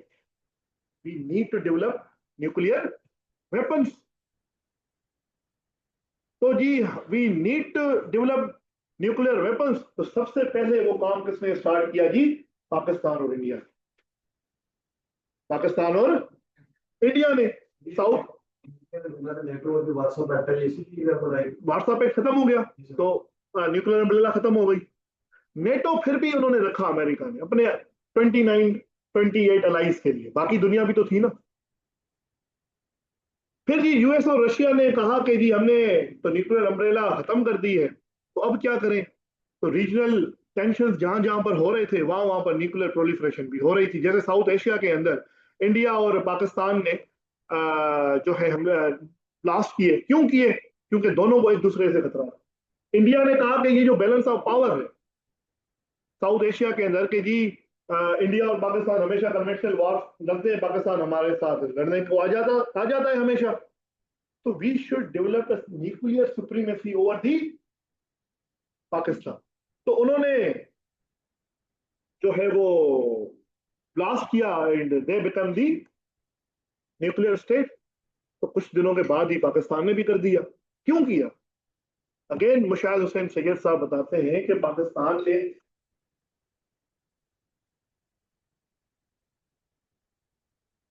मुशाहिद हुसैन सैयद साहब बताते हैं कि पाकिस्तान ने क्यों किया?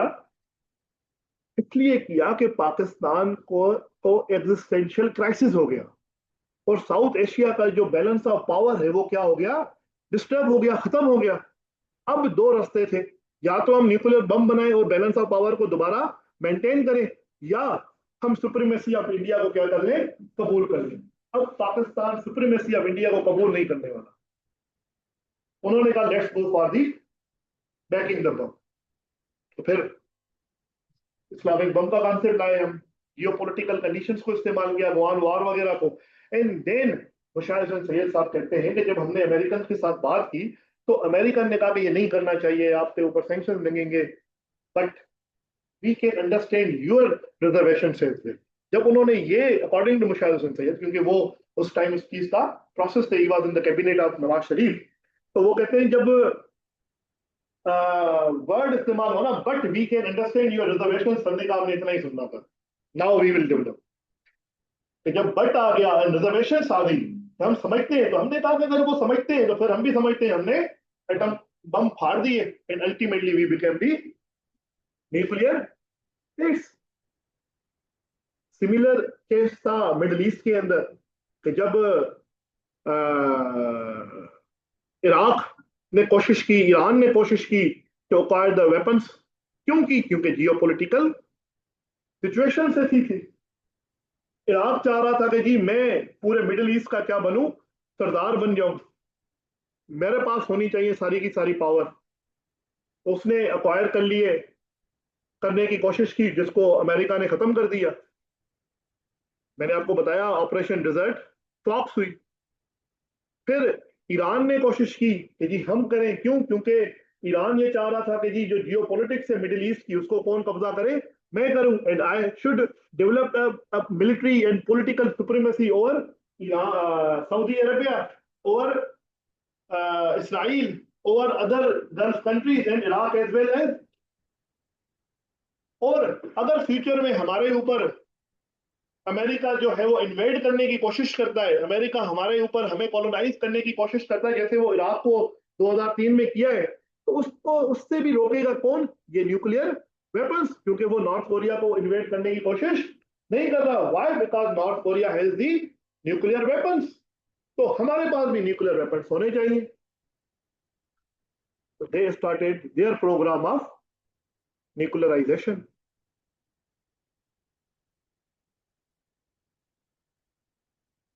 फिर अगर आप तीसरा रीजन को देखो, तो आजकल के दौर के अंदर 1990s के बाद टेक्नोलॉजिकल जो एडवांसमेंट्स है, उसने न्यूक्लियर टेक्नोलॉजी को आम कर दिया है। आजकल तो एटॉमिक बम से काम आगे चल गया है ना, न्यूट्रॉन बम्स की तरफ हम चले गए हैं कि बिल्डिंग इधर ही हो, इंसान खत्म हो गए। अब वो बताए न्यूट्रॉन बम क्या करेगा? वो जैसे ही फटेगा, वो जैसे ही फटेगा तो बिल्डिंग्स वहां पर होंगी, मटेरियल डैमेज नहीं होगा, पर जो भी ब्रीथिंग लिविंग थिंग होगी इट विल एक्सटिंग्विश। वो प्लांट्स हो, वो आप हो, कोई भी चीज। दिस इज द न्यूट्रॉन बम।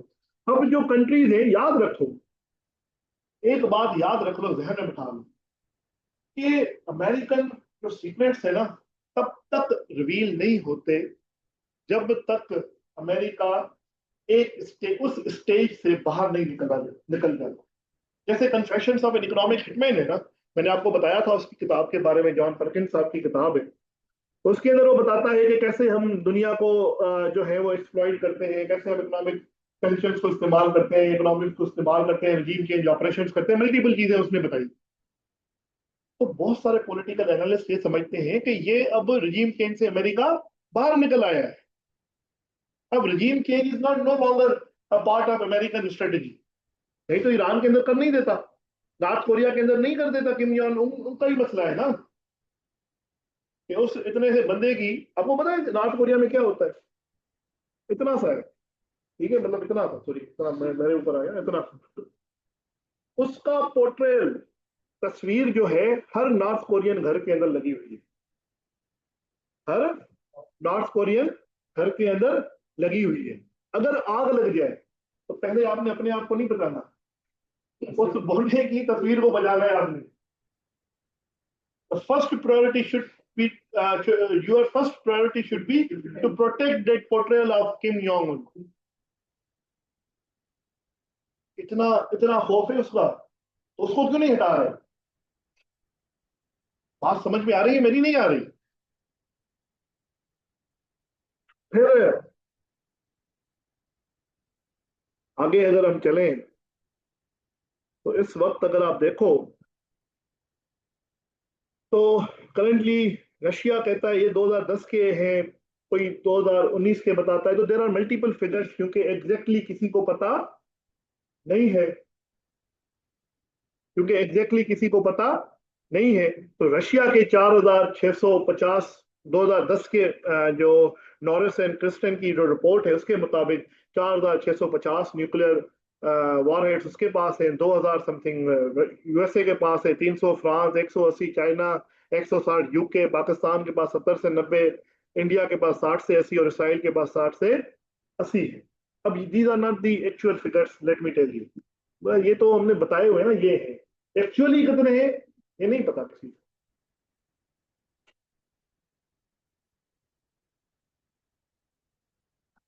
फिर जी जो चौथा सबसे बड़ा मसला है न्यूक्लियर प्रोलिफरेशन का, वो है जी कि ये जो न्यूक्लियर कैपेबिलिटीज है, ये रोग स्टेट्स या रोग एंटिटीज के हाथ में ना आ जाए। अब रोग स्टेट्स क्या है? P5 को ये लगता है कि जो रेस्पॉन्सिबल कंट्रीज हैं to have the nuclear weapons वो हम 5 हैं। बाकी सारी country they are not responsible enough to have the nuclear weapons. तो अब क्या करना चाहिए? ये करना चाहिए कि जी हमें न्यूक्लियर प्रोलिफरेशन को क्या करना चाहिए, रोकना चाहिए। और खास करके जो रोग स्टेट्स हैं, जैसे एक्सिस ऑफ इविल बुश ने कहा था, इराक को, ईरान को, सीरिया को, लिबिया को, नॉर्थ कोरिया को, इन इन कंट्रीज को तो हमने कभी भी नहीं बनने देना न्यूक्लियर वेपन्स, क्योंकि ये कभी भी हमारे खिलाफ इस्तेमाल कर सकते हैं, कभी भी ह्यूमैनिटी के खिलाफ इस्तेमाल कर सकते हैं। तो इनका तो मसला है ही है। फिर रोग एंटिटीज के अंदर आ जाता है आपका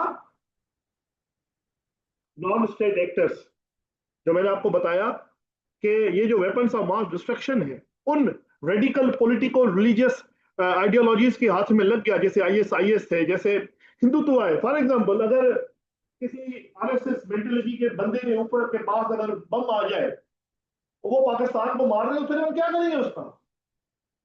या आईएसआईएस वाले जो है इसराइल को मार दें, या दुनिया के अंदर एक रेस स्टार्ट हो सकती है, तो फिर क्या करें? तो उसको ग्राम टी एलिसन कहता है कि ये है जी कॉन्सेप्ट ऑफ न्यूक्लियर टेररिज्म, कि इस वक्त दुनिया जो है वो कंट्रीज से ज्यादा इस वक्त दुनिया जो है वो कंट्रीज से ज्यादा इस खतरे में है कि ये न्यूक्लियर वेपन्स जो है वो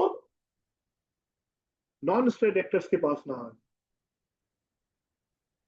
और फिर अगर हम न्यूक्लियर एंटी न्यूक्लियराइजेशन की बात करें कि nuclear proliferation post cold war के बाद कुछ रुकी भी तो है ना, तो बहुत सारे ऐसे कंट्रीज हैं जिनके पास इकोनॉमिक एंड टेक्नोलॉजिकल डेवलपमेंट है, जैसे ऑस्ट्रेलिया है, कनाडा है, जर्मनी है, जापान है, साउथ कोरिया है। वो सिर्फ और सिर्फ इस वजह से न्यूक्लियर बॉम्ब्स जो है वो डेवलप नहीं करते, क्योंकि they want a nuclear free world. क्योंकि मैंने आपको बताया कि लिबरल जो फिलोसफी है, दे प्रमोट कि जी दुनिया के अंदर न्यूक्लियराइजेशन नहीं होनी चाहिए। तो अगर आप देखो, Australia, Canada, Germany, Japan and South Korea, they are the champions of liberalism currently in the world. ऐसे ही यहां पर मैंने आपको बताया कि ओपेक न्यूक्लियर स्टेट्स थी, इनके पास they had the nuclear weapons they had the nuclear weapons, जिसके अंदर ब्राजील आ गया, अर्जेंटीना आ गया, साउथ अफ्रीका आ गया, they all had the nuclear weapons. पर उन्होंने अपने वेपन्स जो है वो क्या कर दिए, सरेंडर कर दिए। For what? They surrendered their weapons for the betterment of this world, for the betterment of this world, कि जी हमें खत्म करना है, न्यूक्लियराइजेशन नहीं चाहिए।